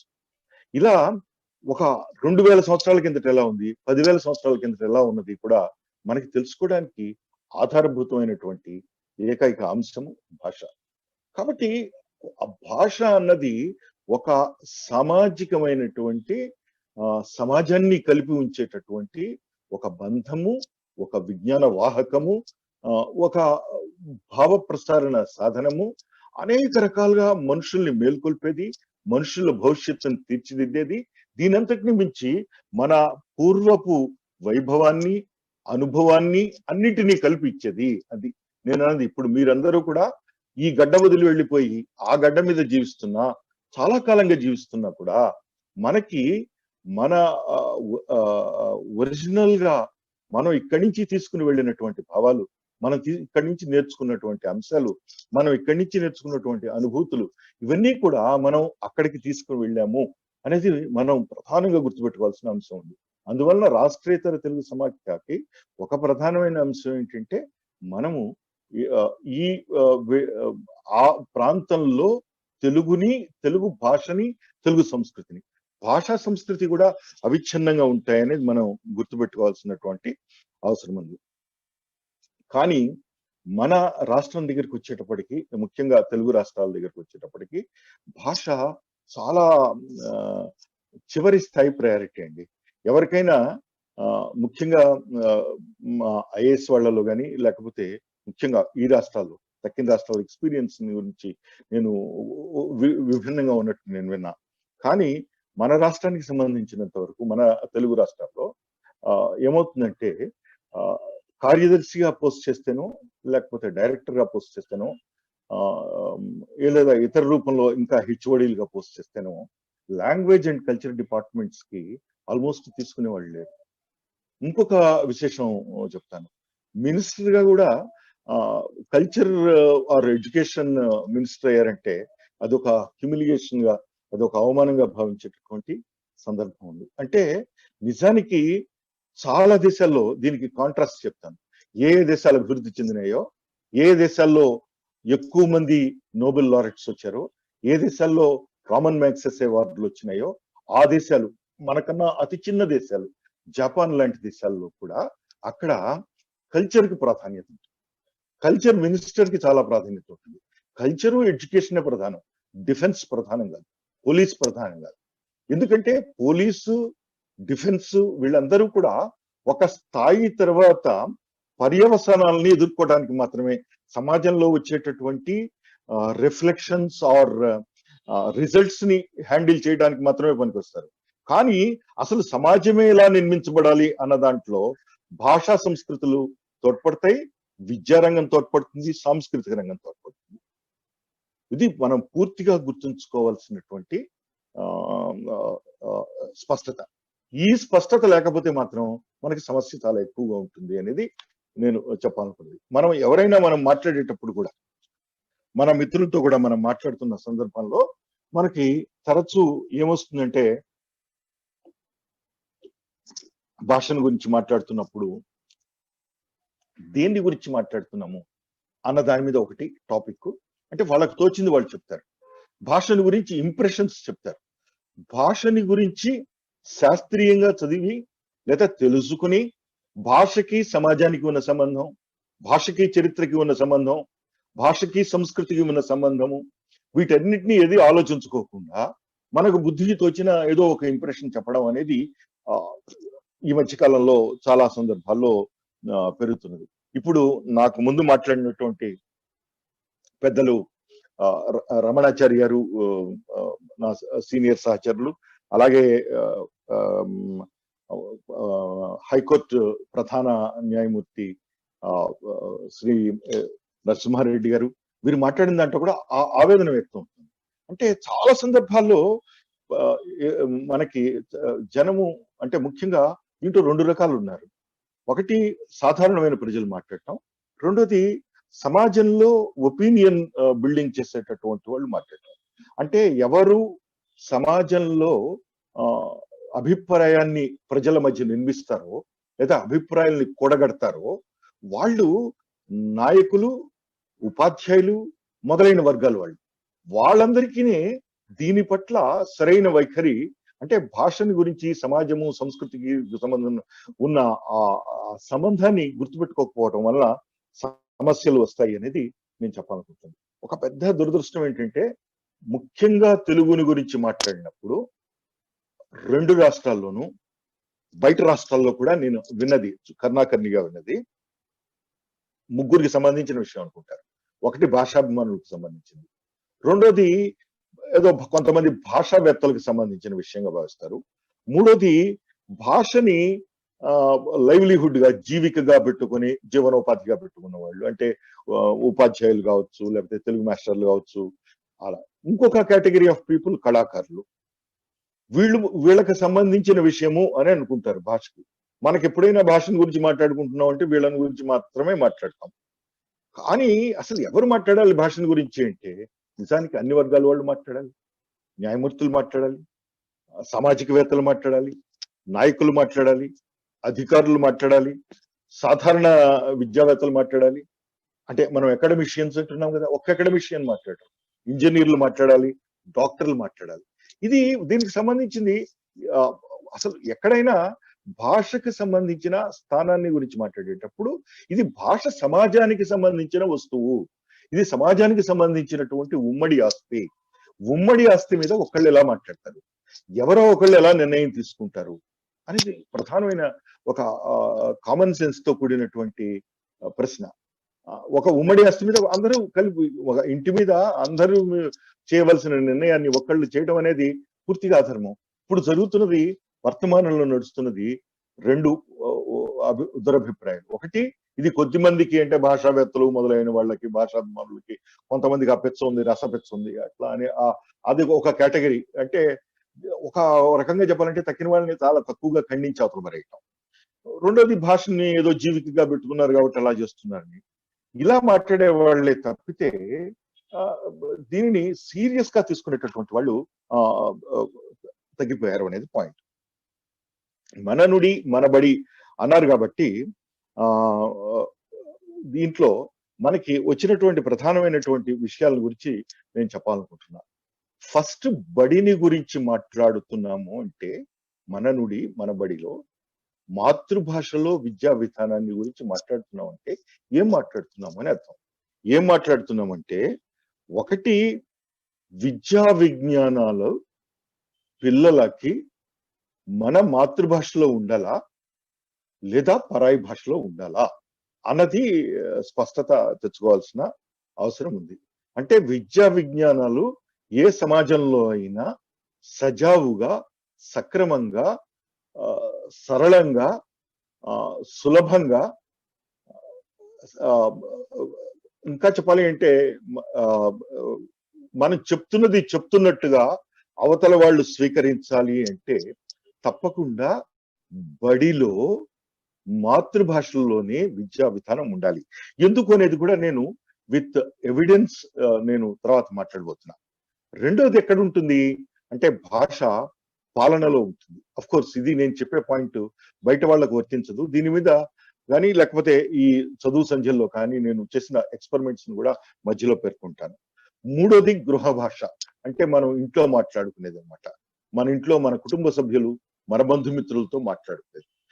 గృహ భాష వరకు మన చేతిలో ఉన్న పని. దీనిని తప్పకుండా పాటించవచ్చు అనేది చాలా సులభం.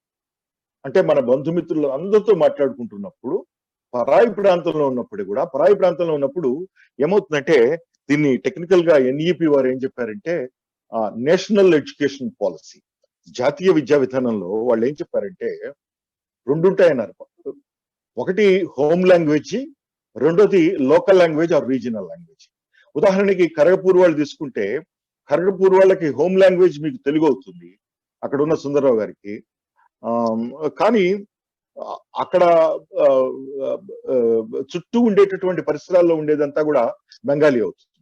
కాబట్టి అలాంటి చోట పాలనా భాష మీద పెద్ద నేను ప్రస్తావించాల్సినటువంటి అవసరం లేదు. కాకపోతే ఆంధ్రదేశంలో నేను చేసినటువంటి ప్రయత్నాన్ని గురించి చెప్తాను. దీంట్లో భాషల గురించి నేను ఇంతకు ముందు చెప్పినట్టు కొన్ని దురభిప్రాయాలు ఉన్నాయి. ఆ దురభిప్రాయాల గురించి నేను ఇప్పుడు ప్రస్తావించబోతున్నా. ఇది అర్థం చేసుకుంటే మనం సంక్షోభం నుంచి సులభంగా బయటపడవచ్చు అని మాత్రం నేను మనవి చేయదలుచుకున్నా. ఏమిటి ఆ దురభిప్రాయాలు అంటే, భాష అనేది కేవలము మనకి కొన్ని అభిప్రాయాలు చెప్పుకోవటానికి పనికొచ్చేటటువంటి సాధనం మాత్రమే.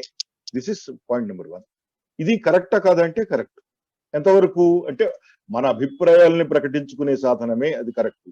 కానీ మాతృభాష మాత్రము కేవలము అభిప్రాయ ప్రకటనలకు సంబంధించిందే కాదు, మనిషి యొక్క ఆవేదనలు, మనిషి యొక్క ఆలోచనలు, మనిషి యొక్క భావోద్వేగాలు అన్నింటినీ ప్రకటించుకోవటానికి ఉన్నటువంటి వేదిక,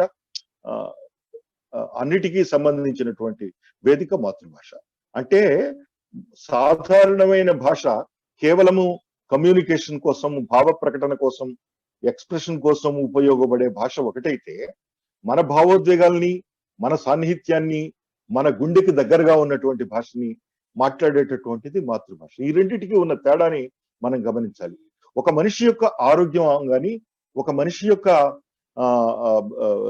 సుస్థిరత్వం కానీ, లేకపోతే ఒక మనిషి యొక్క జీవన స్థాయి కానీ, ఆనందం కానీ, ఇప్పుడు అన్ని కూడా హ్యాపీనెస్ ఇండెక్స్ తో కొలుస్తున్నాం.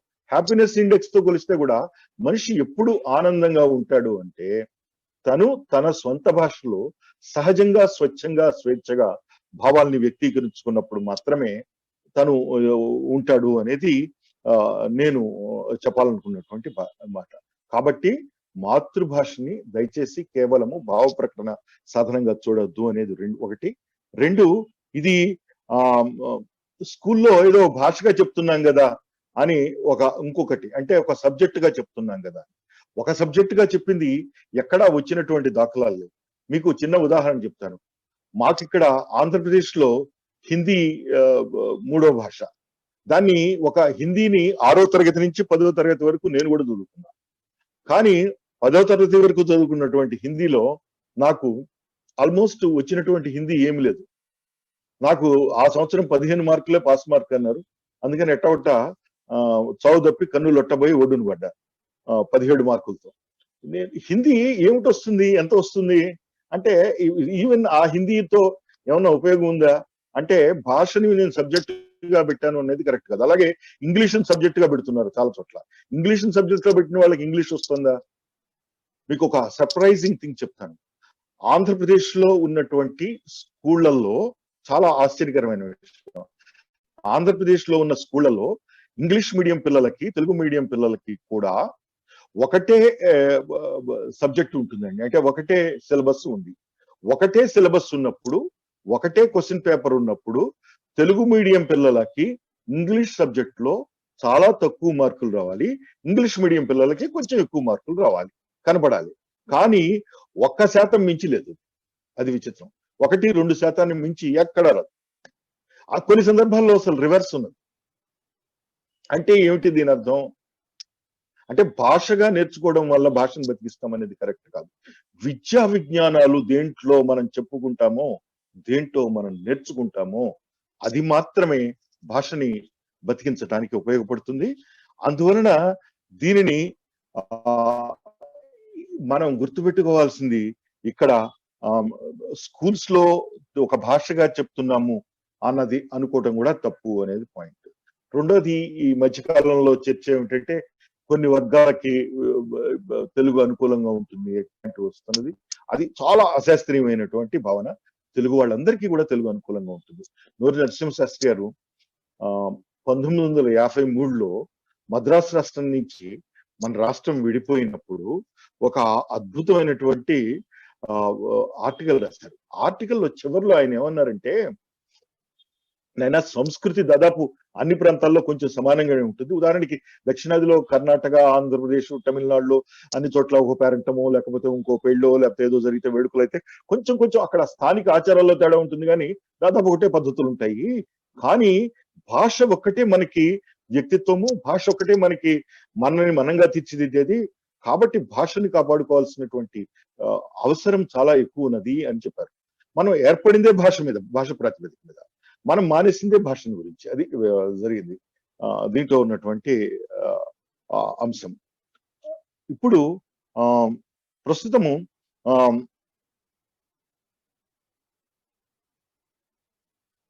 మాతృభాషను గురించి ముఖ్యంగా నేను అందరికీ వేడుకుంటున్నది, అప్పీల్ చేస్తున్నది, ముఖ్యంగా రాష్ట్రేతర తెలుగు సమాఖ్య వాళ్ళకి ఆలోచిస్తున్నది. ఆంధ్ర పాఠశాలలు ఉన్న చోట చాలా చోట్ల ఉన్నాయి, 2 భాగాలు ఉన్నాయి. అయ్యా మేము అడుగుతున్నాము, ఆర్టికల్ 350A కింద అడుగుతున్నాము, లింగ్విస్టిక్ మైనారిటీస్ కింద అడుగుతున్నాము, అక్కడ పాఠశాలలు ఇవ్వటం లేదు అనేది ఒక సమస్య. రెండో పాయింట్ ఏంటంటే ఇచ్చిన చోట కూడా మనం నిలబెట్టుకోవటం లేదు అనేది ఇంకొక సమస్య. ఎందుకు అనేది జరుగుతుంది. దీనికి చూస్తే అసలు మాతృభాషలో మనం నేర్చుకోవటం అనే దాని మీద నేను మళ్ళా ఒక్కసారి ఇంతకు ముందు చెప్తానన్న పాయింట్ ని ఇది హైలైట్ చేస్తాను. ఇవాళ నేను అనుకోవటం, నేను చెప్పాలనుకుంటున్న వాటిలో ఇప్పటి వరకు నేను అధ్యయనం చేసి బయటికి చెప్తున్నటువంటి అంశాల్లో ఇది చాలా ప్రధానమైన అంశం అనమాట. ఒకటి ఏంటంటే లాంగ్వేజ్ గురించి ప్రపంచవ్యాప్తంగా భాషావేత్తలు చెప్పిన కొన్ని అంశాలు ఉన్నాయి. అవి మాతృభాషకి ఎలా వర్తిస్తాయో చూద్దాం. ఒకటి, వాళ్ళు ఏం చెప్పారంటే language is an innate property of human beings. అంటే మానవులకి పుట్టుకతో వచ్చేటటువంటి అంతర్నిహితమైన ఆస్తి, అంతర్గతమైన ఆస్తి. అంటే వాడు పుడుతూనే వాడు దాంతో తెచ్చుకునేటటువంటి ఆస్తి. నెంబర్ 1. నెంబర్ 2 ఏం చెప్పారు? It is a system that unfolds from within when thoughts are triggered by experiences అని. అంటే మన ఆలోచనలు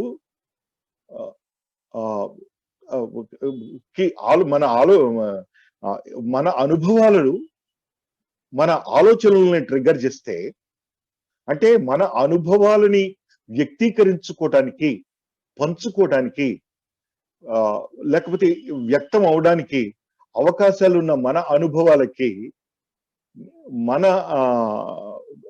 మనం చేస్తున్నటువంటి వ్యక్తీకరణలకి సంబంధం కనుక ఉంటే అది మాతృభాష యొక్క లక్షణం. ఇంకా కొన్ని లక్షణాలు చెప్పారు మాతృభాష యొక్క లక్షణం. ఏ భాషలో తను ఏ సందర్భంలో అయినా, సన్నివేశంలో అయినా సరే అప్పటికప్పుడు అనాలోచితంగా కూడా ఆలోచించగలడో అది మాతృభాష యొక్క లక్షణము అని చెప్పారు. ఇంకొక లక్షణం చెప్పారు. ఇంకొక లక్షణం ఏంటంటే ఏ భాషలో కలలు గంటాడో అది మాతృభాష. ఏ భాషలో సహజంగా ఆలోచిస్తాడో అది మాతృభాష అని చెప్పాడు. ఇలాగా మాతృభాషల గురించి ఇన్ని మాతృభాషల్లో అడ్వాంటేజెస్ ఉన్నాయి. దీంట్లో ఇప్పుడు స్కూల్స్ దగ్గరికి వచ్చేద్దాం. మనం మనబడి టాపిక్ ఉంది కాబట్టి దానికి సంబంధించింది నేను మీతో అందరి ముందు ఉంచాలనుకుంటున్నది ఏంటంటే, ఒక పిల్లవాడు తన ఇంటి పరిసరాల్లో, తన ఇంట్లో తను భాషను నేర్చుకుంటాడు. ఆ భాషతో, అనుభవాలతో, కొన్ని పేర్లతో, కొన్ని అనుభూతులతో వాడు బయటకు వెళ్తాడు. అంటే ఉదాహరణకి ఇప్పుడు నేను ఒక సెల్ ఫోన్ చూశాను అనుకోండి. ఈ సెల్ ఫోన్ నల్లగా ఉన్నది, పెద్దదిగా ఉన్నది, చిన్నదిగా ఉన్నది, లేకపోతే ఈ సెల్ ఫోను చెడ్డది, మంచిది, ఇలాంటి ఎన్నో పదాలు నేను ఆల్రెడీ నేర్చేసుకున్నాను. దీంతో ఉన్న నా మాతృభాషలో ఉన్న వ్యాకరణ నిర్మాణం కూడా, అంటే ఏది ఎలా పలకాలి, ఏది ఎలా తెలుసుకోవాలి కూడా నాకు తెలుసు. అంటే బహువచనము, ఏకవచనము, తర్వాత క్రియారూపాలు, ఇవన్నీ కూడా నాకు అంతర్గతంగానే తెలిసిపోయినాయి. అలాంటి పిల్లవాడు బడికి వెళ్ళిన తర్వాత అతను ఎందుకు పెడతాడు బడికి? అసలు బడి అంటే ఏమిటి? బడి అంటే organised system of learning, A place of organised system of learning. ఎక్కడ వ్యవస్థీకృతమైన విద్యను నేర్పుతామని. అంటే ఉదాహరణకి మన ఇంట్లో మనం పాఠం చెప్పుకుంటే కూడా అది పాఠమే. అలాగే మనం ఎక్కడ చదువుకున్నా కూడా చదివే, చెట్టు కింద కూర్చొని చదువుకున్నా కూడా చదివే. కానీ ఇది మనం ఏముంటుంది, గవర్నమెంట్ అంటూ ఏర్పడిన తర్వాత ఇది వ్యవస్థీకృత విద్యా విధానము ఉంటున్నాం మనం. అంటే వ్యవస్థ ఏర్పాటు చేసిన, వ్యవస్థీకరింపబడినటువంటి విద్యా విధానం. దాంట్లో సిలబస్ అని, ఓ టీచర్ అని, క్లాస్ రూమ్ అని, పీరియడ్స్ అని ఇవన్నీ పెట్టాం. ఇన్ని పెట్టి ఎందుకు చేసాము? ఏమిటి చెప్పాలనుకుంటున్నాం మనం? ఏమిటి ఇంపార్టెంట్ అన్న దాంట్లో ఏమిటి ఇంపార్టెంట్ అంటే learning is more important, not teaching. ఇది నేను చెప్పాలనుకుంటున్నాను. లెర్నింగ్ అంటే ఏమిటి? నేర్చుకోవడం. నేర్చుకోవడం అనేది ప్రక్రియ. టీచింగ్ అనేది మోనోలాగ్ కూడా కావచ్చు. అంటే నేను ఒకవైపు నుంచి చెప్పుకుంటూ పోతాను, ఇప్పుడు నేను చెప్పుకుంటున్నాను కావచ్చు. కానీ లెర్నింగ్ మాత్రము ఎప్పుడు కూడా ఇద్దరు చేసేటటువంటి ప్రక్రియ. ఎవరెవరు చేసేది? గురువు శిష్యుడు కలిపేటటువంటి చెప్పేటటువంటి ప్రక్రియ. అంటే ఉదాహరణకి భూమిని గురించి వివరిస్తున్నాము. భూమి గుండ్రంగా ఉంటుంది. గుండ్రంగా ఉంటుంది అంటే ఎలా ఉంటుంది? లడ్డూలాగా ఉండొచ్చు, లేదా బండి చక్రం లాగా కూడా ఉండొచ్చు. ఇలాంటివి అనేకం పిల్లలకు వస్తాయి డౌట్స్. నేను మొన్న మధ్య ఒక చిన్న వీడియో క్లిప్ చూస్తుంటే కలాం గారిని ఒక పిల్లవాడు అడుగుతాడు లేచి, ఏమనంటే, అయ్యా భూమండలం గుండ్రంగా ఎందుకున్నది, త్రిభుజాకారంగా ఎందుకు లేదు అని. మొత్తం పిల్లలందరూ, మొత్తం అక్కడ దాదాపు 1000 మంది పిల్లలు ఉంటే అందరూ ఛార్జ్డ్ ఆయన మాట్లాడుతుంటే. అంటే క్లాస్ రూమ్ అలా ఉండాలి ఎప్పుడు కూడా. క్లాస్ రూమ్ లో ఇద్దరు కలిపి చేసేటటువంటి ప్రక్రియ, ఇద్దరు కలిసి నడిచేటటువంటి ప్రక్రియ. ఇద్దరు అంటే నేర్చుకునేవాడు. ఇప్పుడు నేను ఇదంతా ఎందుకు చెప్తున్నానంటే, నేర్చుకోవడం ప్రధానమా, బోధించటం ప్రధానమా? ఇప్పుడు ఇంగ్లీష్ మీడియం అంటున్న వాళ్ళు బోధించడం ప్రధానం అంటున్నారు, లెర్నింగ్ ప్రధానం అంటున్న వాళ్ళు మాతృభాష ప్రధానం అంటున్నారు. అది నేను చెప్పాలి. పిల్లవాడికి ఆల్రెడీ వచ్చినటువంటి భాషలో, వాడు అనుభూతుల్ని పంచుకోవడానికి వీలున్న భాషలో తను క్లాస్ రూమ్ లో చురుగ్గా పాల్గొనడానికి అవకాశం ఉన్నటువంటి మహత్తరమైనటువంటి అవకాశం ఉన్న దానిని మనము వాడికి ఇవ్వకుండా చేస్తున్నట్టు అవుతుంది, నిరాకరిస్తున్నట్టు అవుతుంది. It is scientifically wrong. It is an offence on the child. ఇంకొక విషయం చెప్తాను, చాలా ఆశ్చర్యకరమైన విషయం. మనకి ఉభయ రాష్ట్రాల్లో భాషా విధానం లేదు. There is no language policy. Language policy లేదు కాబట్టే ఎవరు ఇష్టం వచ్చినట్టు వాళ్ళు ఏది తోస్తే అది చెప్తున్నారు. మనకి ఫారెస్ట్ పాలసీ ఉంది, అలాగే ఇండస్ట్రీస్ పాలసీ ఉంది, ఎడ్యుకేషన్ పాలసీ ఉంది, అనేక పాలసీలు ఉన్నాయి. కానీ లాంగ్వేజ్ పాలసీ లేదు. ఇంకా ఆశ్చర్యకరమైన విషయం చెప్తాను. 2012-13 వరకు కూడా మనకి చైల్డ్ పాలసీ లేదు. అసలు పిల్లవాడంటే ఎవరు, పిల్లవాడికి ఏం కావాలి, పిల్లవాడు ఎలా నేర్చుకుంటాడు, పిల్లవాడికి ఉన్నటువంటి ఇవి ఏమిటి అన్నదానిని child policy government of India చేస్తుంది. ఇంకా రాష్ట్ర ప్రభుత్వాలు అడాప్ట్ చేసుకున్నాయో లేదో కూడా ఇప్పటికి తెలియదు.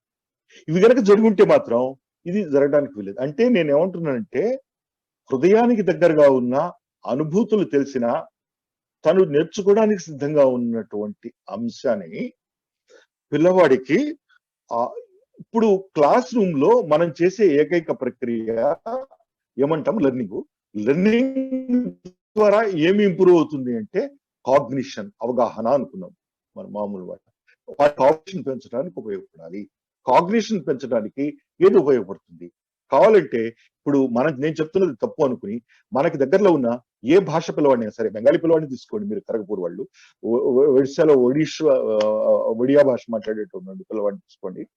వాళ్ళ కూడా ఆ పిల్లల్ని తీసుకుని మీరు వాడికి ఒక కాన్సెప్ట్ ని, చాలా బలమైన కాన్సెప్ట్ ని, గురుత్వాకర్షణ సిద్ధాంతమో లేకపోతే ఋతువులు మారటము, దేని మీద తీసుకుని మనం స్పష్టంగా ఎక్స్ప్లెయిన్ చేసి దాన్ని మళ్ళా ఇంగ్లీష్ లో ఎక్స్ప్లెయిన్ చేయమంటే అసలు ఎక్స్ప్లెయిన్ చేయడమే ఇంగ్లీష్ లో తగ్గిపోతుంది. అది సత్యము. ఒకవేళ బాగా చెప్తాడు కాంపిటెంట్ పర్సన్ అనుకుంటే కూడా పిల్లవాడికి అర్థమయ్యే దాంట్లో మాత్రం ఎక్కువ మంది సులభంగా గ్రహించేది మాత్రం మాతృభాషలోనే. ఇది ఎవరు నిరూపించాల్సిన ఇది కాదు. ఉదాహరణకి ఇప్పుడు పగలు అని ఎవరు నిరూపించక్కల్లా, ఇప్పుడు ఇది పట్టపగలు అని. అలాగే ఇది పట్టపగలు అంతే. అలాగా ఇది కూడా నిరూపించడానికి అవసరం లేనటువంటి సత్యం. అంటే కాగ్నిషన్ దగ్గర ఎవరూ చర్చించకుండానే, అవగాహన సంబంధం లేకుండానే మనము భాషల్ని చేయటం అనేది it is an invasion on the child's rights. అది innate property of the child మీద మనము అటాక్ చేస్తున్నట్టు అవుతుంది. ఇంకా రెండోది ఏంటంటే, చాలా మంది చెప్పేది మాకు ఇంగ్లీష్ మీడియము అంటున్న దాంట్లో ఎక్స్ప్రెషన్ గురించి, అంటే ఇంగ్లీష్ వస్తే ఉపాధి దొరుకుతుంది. అది పాక్షికంగా సత్యం మాత్రమే, అది పూర్తిగా సత్యం కాదు. ఇంగ్లీష్ వల్లే రాదు. ఇంగ్లీష్తో పాటు అతనికి సబ్జెక్టు, కాన్సెప్ట్స్, అవగాహన, అప్లికేషను, యాక్యురసీ, జడ్జ్మెంట్ ఇవన్నీ కావాల్సి ఇప్పుడు ఒక డాక్టర్ అవుతాడు, ఒక మంచి సర్జన్ కావాలంటే ఖచ్చితంగా అతనికి అతనికి ఉన్నటువంటి అవగాహన, అతనికి ఉన్నటువంటి ప్రెజెన్స్ ఆఫ్ మైండ్, అతనికి ఉన్న నాలెడ్జ్, కాన్సెప్ట్ అన్ని కూడా వాటన్నిటిని కలిపి అతను అప్లై చేసేటటువంటి తీరు. అలాగే ఒక మంచి ఇంజనీర్ కావాలంటే కూడా ఇవన్నిటికీ మూలం ఏమిటి అంటే బేసిక్ గా అతనికి భాషలో వ్యక్తీకరణం అనేది ఒకటి భాగం మాత్రమే. ఉదాహరణకి ఒక అపోలోలోనో, ఒక పెద్ద ఆసుపత్రిలోనో, కార్పొరేట్ ఆసుపత్రిలోనో చేర్చుకోవాలనుకుంటే ఆయనకి మనకు ఒక ఇంటర్వ్యూనో, ఒక టెస్టో లేకపోతే ఏదైనా జరిపితే అది అక్కడ మనము ఏం చూస్తాము? అతనికి ఉన్నటువంటి అవగాహన, లేకపోతే అతనికి ఉన్నటువంటి దీనిని చూస్తామా, అతనికి ఉన్న అద్భుతమైన కింగ్స్ ఇంగ్లీష్, క్వీన్స్ ఇంగ్లీష్ మాట్లాడతాడా అనేది చూస్తామా అనేది మనం చూసుకోవాల్సినటువంటి అవసరం. సో ఇది ప్రధానంగా అందువలన నేను కోరుతున్నది ఏంటంటే ముఖ్యంగా ఈ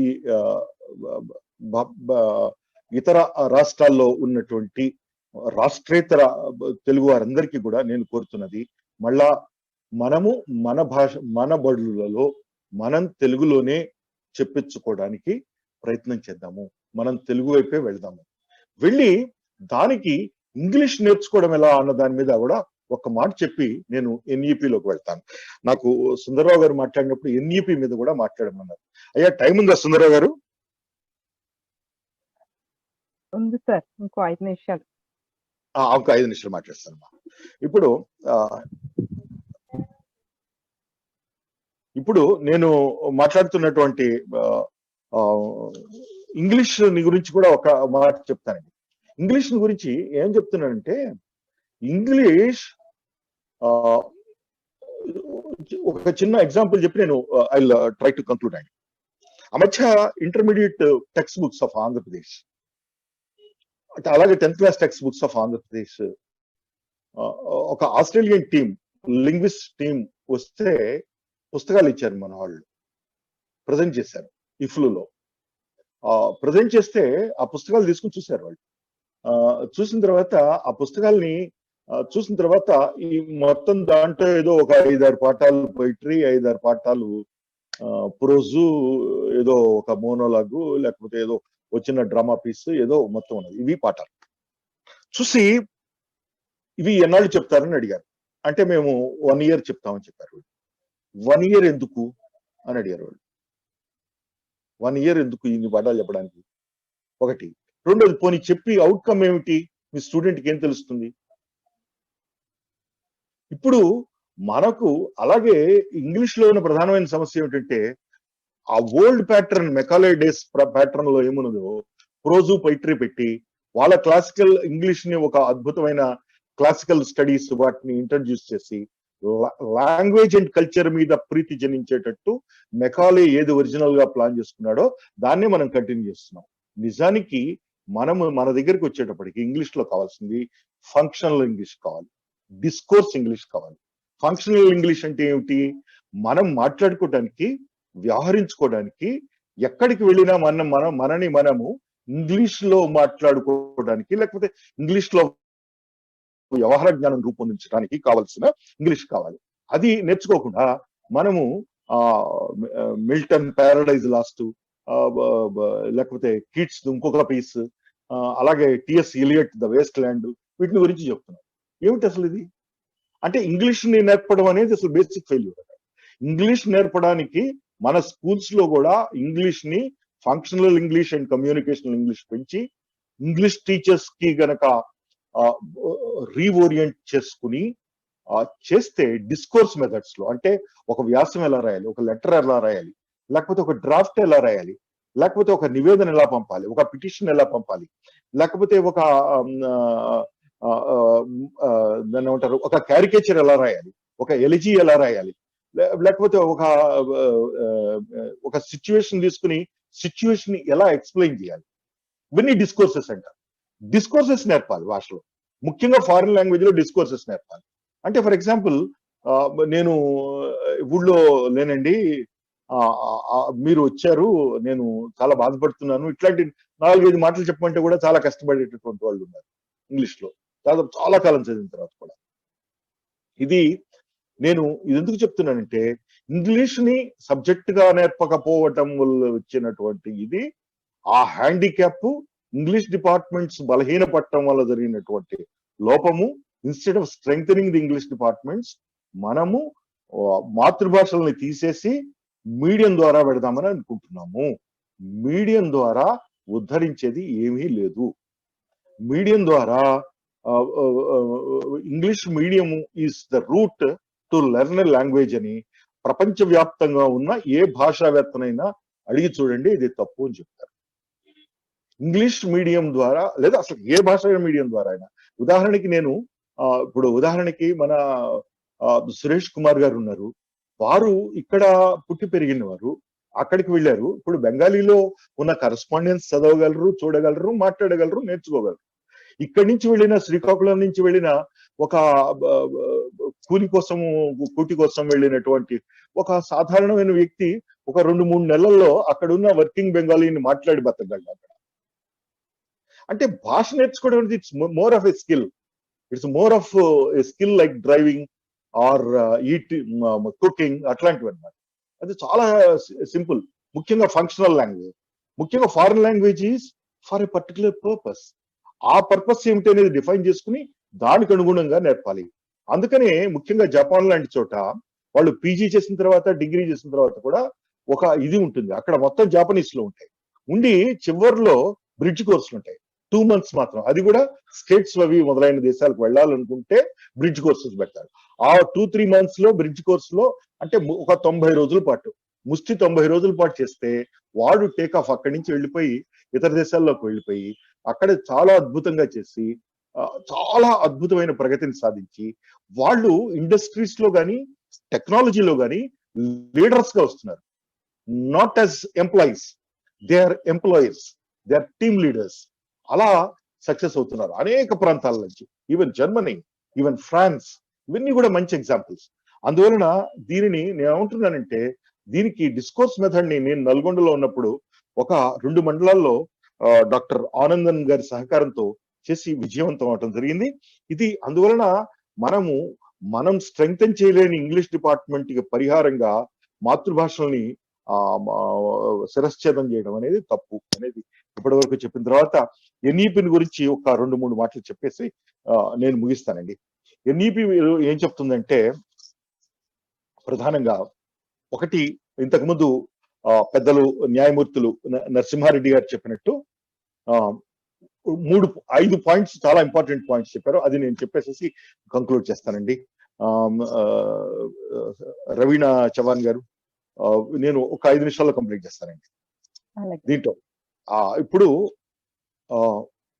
పాయింట్ నెంబర్ 1 వాళ్ళు చెప్పింది ఏంటంటే, చిన్న పిల్లలకి the learn and grasp non-trivial concepts in their language, in their home language and mother tongue అని చెప్పారు వాళ్ళు. ఇది పాయింట్ నెంబర్ 1.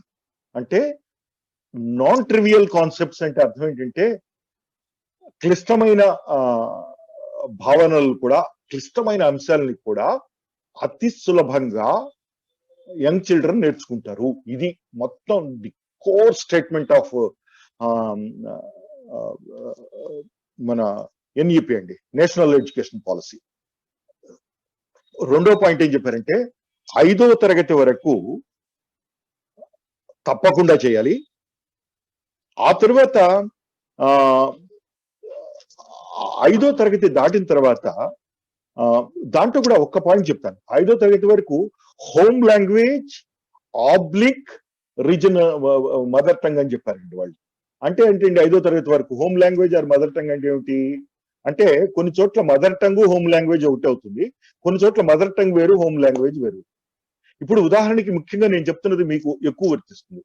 రాష్ట్రేతర సమాఖ్యకు సంబంధించిన ఇక్కడ ఉన్న గౌరవ సభ్యులందరికీ కూడా ఇది నోట్ చేసుకోవాల్సిన అంశం అనమాట. Home language and mother tongue regional language తేడా వస్తుంది. కాబట్టి మీరు తప్పకుండా దీని కింద మనం అడగటానికి పొందటానికి కూడా వీలుంటుంది. 2, 5 తర్వాత ఇది ప్రైవేట్ స్కూల్స్ కి పబ్లిక్ స్కూల్స్ కి వర్తిస్తుంది అంటే, ప్రైవేట్ అండ్ పబ్లిక్ స్కూల్స్ కి వర్తిస్తుంది 2. ఇది 2. 3వది ఇంకోటి ఏం చెప్పారు వాళ్ళు, home language or mother tongue, local or regional languages లో ఉండాలి అని చెప్పారు. అంటే ఇప్పుడు మాకు తీసుకుంటే ఆంధ్రప్రదేశ్ లో కూడా గోండి, అలాగే కొలామి, సవర మొదలైనటువంటి భాషలకు కూడా వాచికాలు ఇప్పుడు తయారవ్వాలి. 21 నుంచి వాచికాలు తయారు చేసుకోవాల్సినటువంటి అవసరం ఉంది. వాటికి అప్ టు 5th క్లాస్ ఖచ్చితంగా అన్ని సబ్జెక్ట్స్ దాంట్లోనే ఉండవలసినటువంటి అవసరం ఉంది అని. ఇంకొకటి హోమ్ లాంగ్వేజ్ లో ఒకవేళ పుస్తకాలు గోండి మొదలైన భాషల్లో కానీ అట్లాంటి వాటిల్లో కానీ పదకోశం సరిపోకపోతేనో, లేకపోతే రిసోర్స్ పర్సన్స్ దొరకకపోతేనో, తయారు చేసుకోలేక ఇబ్బందులు తల ఎత్తితే అప్పుడు ఏం చేయమన్నారంటే కనీసము క్లాస్ రూమ్ ట్రాన్సాక్షన్, ఆ పేరు గుర్తుపెట్టుకోవాల్సింది, క్లాస్ రూమ్ ట్రాన్సాక్షన్, అది లాంగ్వేజ్ ఆఫ్ ట్రాన్సాక్షన్ తప్పకుండా మదర్ టంగ్ లోనే ఉండాలన్నాడు. అంటే ఏమిటి, గోండీ లాంగ్వేజ్ లో నువ్వు పాఠం చెప్పాలనుకున్నప్పుడు ఒకవేళ టెక్స్ట్ బుక్ నీ దగ్గర తెలుగులో ఉన్నప్పటికీ కూడా కనీసం టీచర్ గోండీ నేర్చుకుని ఆ పిల్లలతో గోండీలోనే చెప్పాలి. అది ఇప్పుడు దీంట్లో ఉన్నటువంటి పాయింట్. 4వ పాయింట్ ఏంటంటే లాంగ్వేజ్ టీచింగ్ ఇదివరకు లాగా కేవలం ఒక 4 పద్య భాగాలు 4 గద్య భాగాలు మాత్రమే కాకుండా ఇంటరాక్టివ్ గా ఎంజాయబుల్ గా ఉండాలి అని చెప్పారు. తర్వాత ఇంకొక పాయింట్, చాలా ఇంపార్టెంట్ పాయింట్ ఏం చెప్పారంటే స్వంత భాషపై పట్టు, బాగా చదవడం దేశాభివృద్ధికి కారణమవుతుంది తప్పితే నష్టం కాదు. సొంత భాషల్లో చదువుకోవటం మీద వాళ్ళు 2 పాయింట్స్ చెప్పారు. ఒకటి, భాష ద్వారా ఏదైనా మన భాష కానీ పరభాష ద్వారా ఆ భాషల మీద పట్టు వస్తుంది అని అనుకోవడం తప్పు అన్నారు. అంటే ఇంగ్లీష్ మీడియం పేరు ప్రస్తావించకుండా వాళ్ళు చెప్పిన మాట అది. ఇంకోటి ఏం చెప్పారంటే మన సొంత భాష మీద నేర్చుకున్న వాళ్ళు నేర్చుకోవటం వల్ల మనము పాత భారతదేశంలోకి వెళ్ళిపోతాం, పురాతన భారతదేశంలోకి వెళ్ళిపోతాం అనేది కరెక్ట్ కాదు. మనము నవ్యమైన భారతదేశానికి, చాలా అద్భుతమైన భారతదేశంలోకి వెళ్తాము అని చెప్పారు.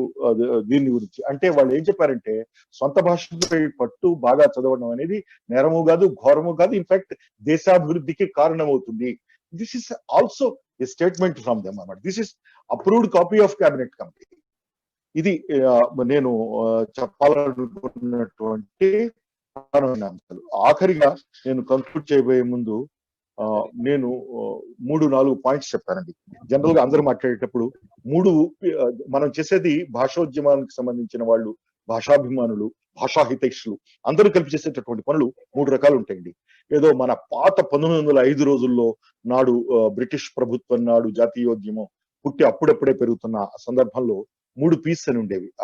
అంటే 3 పీస్ అంటారు. వాటిలో ఒకటి petition, prayer, then petition, prayer and persuasion అని వాళ్ళని ఎట్టౌట్ ఒప్పించటం. అంటే వాళ్ళకు దరఖాస్తు ఇవ్వటం ఇంగ్లీష్ వాడికి, వారి దొరతనాన్ని చిత్తగించవాలను అని, ఆ తర్వాత దాన్ని వాడిని ఏదో రకంగా ప్రార్థించుకోవడం, వేడుకోవటం.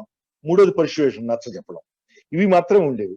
వీటికి మాత్రమే సరిపెట్టకండి, మీరు you must take it forward. దీనికి ఎలా చేయొచ్చు అనే దాని మీద నేను ప్రధానంగా ఇట్లాంటి విషయాల్లో అడ్వొకేసీ సైడ్ కొంతమంది ఉండాలండి.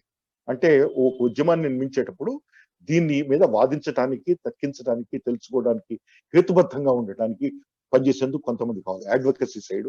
రెండోది మొబిలైజేషన్ సైడ్ అండి. అంటే జనాన్ని అభిప్రాయ నిర్మాణం చేయడం, జనాన్ని సుముఖులు చేయడం, టీచర్లను సుముఖులు చేయడం, దీనికి సంబంధించిన అన్ని రకాల విభాగాల వారిని సుముఖులు చేయడం, దీన్ని కావాల్సినటువంటి వాళ్ళని మనం తయారు చేసుకోవడం అనేది రెండో భాగం అండి. మూడోది ఎక్కడొక్కడ పోరాటం ఎక్కడొక్కడ ఆగుతూ ఉంటుందండి. ఆగిన చోట మనము దిగులు పడకుండా అక్కడి నుంచి ఛేదించుకుని వెళ్ళటం ఎలాగనేది చూడటం అనవలసిన దేవుడి. ఆంజనేయ స్వామి సుందరకాండలో చెప్పినట్టు అనిర్వేద శ్రేయో మూలమని. అంటే అది ఏదైనా సరే మనం అక్కడ దిగాలు పడ్డామంటే వేస్ట్. లంక వెళ్ళి ఆంజనేయుడు అక్కడ దిగాలు పడితే ఉపయోగం ఏమిటి అనుకుంటాడు. కాబట్టి అనిర్వేద శ్రేయో మూలం. కాబట్టి మనం అక్కడి నుంచి ముందుకు తెంచుకుని వెళ్ళటం ఎలా అనేది చేయాల్సినటువంటి ఇది. మీరందరూ ఇంత అద్భుతంగా చక్కగా నిర్వహిస్తున్నటువంటి కన్నుల పండుగగా నిర్వహిస్తున్న ఈ కార్యక్రమం సర్వాంగ సుందరంగా విజయవంతం కావాలని చెప్పి మీరందరూ కూడా ఈ కార్యక్రమానికి నాకు అవకాశం ఇచ్చినటువంటి రాష్ట్రేతర తెలుగు సమాఖ్య అధ్యక్షులు సుందర్రావు గారు, అలాగే కార్యదర్శి ప్రసాద్ గారు, ఈ సమన్వయం చేస్తున్న రవీనా చవాన్ గారు, నాకు ముందు మాట్లాడినటువంటి additional chief secretary west Bengal Suresh Kumar గారు, అలాగే పెద్దలు సోదరులు రమణాచారి గారు, విశ్రాంత న్యాయమూర్తి గారు నరసింహారెడ్డి గారు, అందరికీ కూడా విశేషించి ధన్యవాదాలు, నమస్కారాలు. ఇది మరింత సుసంపన్నం కావాలని, ఈ వేస్తున్నటువంటి అడుగు మరింత ప్రగతిశీలం కావాలని చెప్పి రాష్ట్రేతర తెలుగు సమాఖ్య దినదినాభివృద్ధి చెందాలని నేను కోరుకోవటం లేదు. శ్రీశ్రీ గారి మాటలో చెప్పాలంటే నేను క్షణక్షణాభివృద్ధి చెందాలని కోరుకుంటూ సెలవు తీసుకుంటున్నాను. నమస్కారం. చాలా ధన్యవాదాలండి ముక్తేశ్వరరావు గారు. మీరు మాతృభాషని కేవలం ఒక విద్యా కోణంలోనే కాకుండా వైజ్ఞానిక విజ్ఞాన కోణంలో మాకు దర్శింపజేశారండి. అందుకు హృదయపూర్వక ధన్యవాదాలు తెలియజేసుకుంటున్నాము. అదే విధంగా మీరు 3 మాటలు అన్నారు, అడ్వకేసీ, మొబిలైజేషన్ అండ్ కంటిన్యూటీ అని చెప్పి.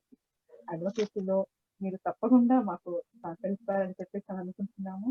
ఆ తర్వాత నేను అందరినీ కోరేది ఏమిటంటే, ముక్తేశ్వరరావు గారు రచించిన ఒక తెలుగు కథ, తెలుగు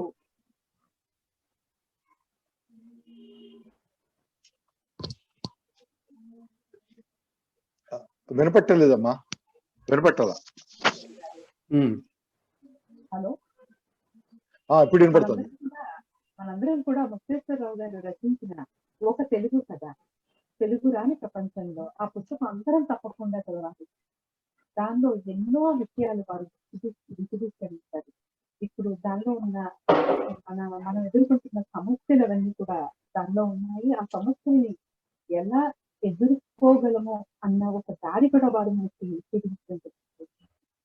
మీ ప్రజెన్స్, మీ యొక్క సహకారం మా రాష్ట్రీయ తెలుగు సమాఖ్యకే కాకుండా దేశంలో ఉన్న ప్రతి తెలుగు సంస్కృతి కూడా చాలా అవసరం. మీరు చెప్పిన ప్రతి ఒక్క మాట కూడా మాకు స్ఫూర్తిదాయకం. మరొకసారి అందరి తరఫున మీకు హృదయపూర్వక ధన్యవాదాలు తెలియజేస్తున్నాను.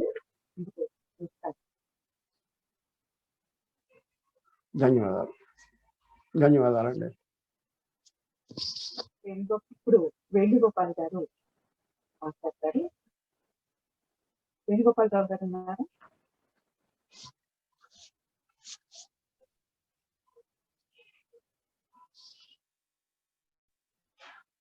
పాల్గొంటున్న సంస్థలందరికీ కూడా ఒక ముఖ్యమైన సూచన, మీరందరూ కూడా మీ ఇంట్రడక్షన్ అంతా కూడా సమన్వయకర్తలు ఇస్తారు. భాష ఎంత నశిస్తుంది అన్న దానికంటే కూడా మనం భాషని ఏ విధంగా రక్షించుకోవాలి అన్న ఐడియాస్, ప్రణాళికలు అవన్నీ కూడా మీరు చర్చించుకోవాలి. మీకు ప్రత్యేకమైన వేదిక ఏర్పాటు చేసింది. నిరంతరం మీరు మీ సమన్వయకర్తలతో మీరు చర్చించండి, మాట్లాడండి. మీ సమయాన్ని మీరు చూసుకోండి. సమయభావాన్ని పాటిస్తూ ఈ చర్చా కార్యక్రమాన్ని, సదస్సుని మనం ముందుకు ఈ 3 రోజులు నడిపిస్తాము విజయవంతంగా. వేణుగోపాల్ గారు.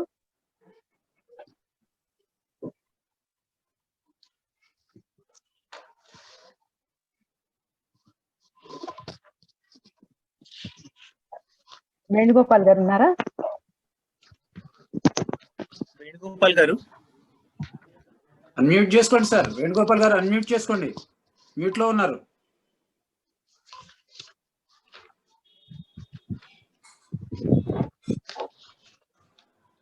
వేణుగోపాల్ గారు మ్యూట్ లో ఉన్నారు. ఒక నిమిషం చేస్తున్నా.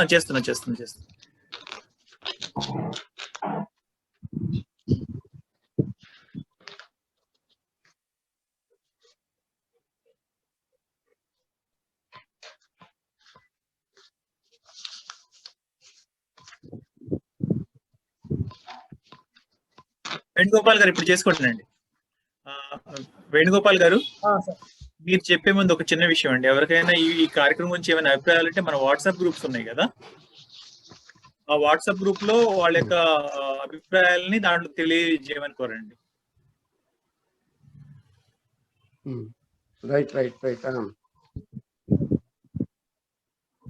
ఏమైంది వేణుగోపాల్ గారు? సార్ అందరికీ నమస్కారం. కానివ్వండి. అదే అందరికీ నమస్కారం అండి. రాష్ట్రేతర తెలుగు సమాఖ్య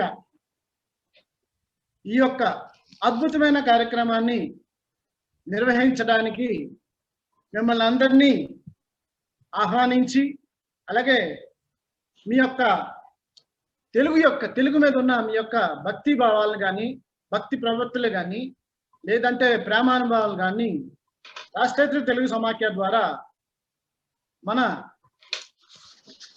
ఫ్యూచర్ జనరేషన్ అంటే భవిష్యత్తులో మన తెలుగుని కాపాడుకోవాలనే ఉద్దేశంతో రాష్ట్రేతర తెలుగు సమాఖ్య ఈ యొక్క కార్యక్రమాన్ని నిర్వహించడం మనందరికీ ఆనందదాయకం. ఈ కార్యక్రమానికి బడి నుడి లేదా నుడి బడి నుడి అన్న కార్యక్రమాన్ని మనం రాష్ట్రేతర తెలుగు సమాఖ్య నిర్వహించడంలో ఈరోజు ప్రారంభోత్సవ కార్యక్రమానికి ముఖ్య అతిథులుగా విచ్చేసి తర్వాత వారి యొక్క సలహాలు, సంప్రదింపులు, మంచి సూచనలు ఇవ్వడం చాలా ఆనందదాయకము.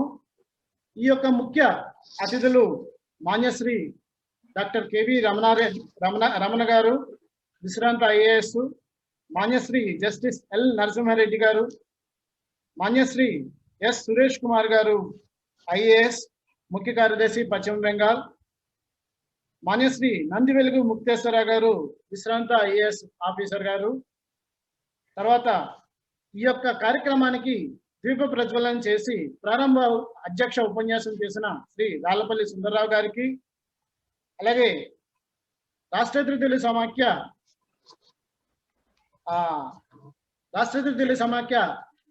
కార్యదర్శి శ్రీ పివిపిసి ప్రసాద్ గారికి, అలాగే ఈ యొక్క కార్యక్రమానికి నిర్వహణ బాధ్యతలు వహించిన శ్రీమతి రవీనా చవాన్ గారికి, అలాగే ఈ యొక్క రాష్ట్రేతర తెలుగు సమాఖ్య కోఆర్డినేట్ మెంబర్స్ కి, ఉపాధ్యాయులకి, అతిథులకి, విచ్చేసిన ప్రతి ఒక్కరికి, అలాగే ముఖ్యంగా సాంకేతిక నిపుణులు కూడా ఈ యొక్క కార్యక్రమాన్ని సాంకేతిక నిపుణులకి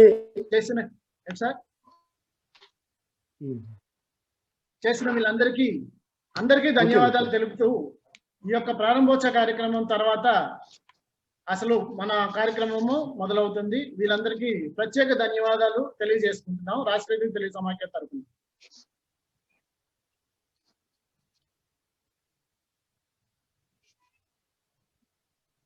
తదుపరి కార్యక్రమం సదస్సు 1 గంట నుండి ఈ రోజు మొదలవబోతుంది. ఒక్క నిమిషం అండి. 3 గంటల నుంచి కార్యక్రమం అండి. ఫస్ట్ సెషన్ 3 గంటల నుంచి, 1 గంట నుంచి కాదు,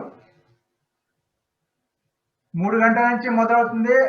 ఎవరైతే భక్తులు ఉంటారో అంటారో శ్రేయ భాషలో తెలుగు భాషాభిమానులు అందరూ కూడా ఒక పావు గంట ముందు నుంచే కూడా లాగిన్ కావాల్సిందిగా రిక్వెస్ట్. కరెక్ట్ గా 3 గంటలకి సెషన్ మొదలవుతుందండి. ఈ లోపు భోజనం చేసి అందరూ కూడా వెనక్కి వస్తారు. ఈ లోపు కొద్దిసేపట్లో మన పాత కార్యక్రమాలు అవన్నీ కూడా యూట్యూబ్ లో వీటిలో చూపించడం అవుతుంది. అది మళ్ళీ 3 గంటలకి ఫస్ట్ సెషన్ స్టార్ట్ అవుతుందండి. తర్వాత సెకండ్ సెషన్ 6 గంటలకి మొదలవుతుందండి.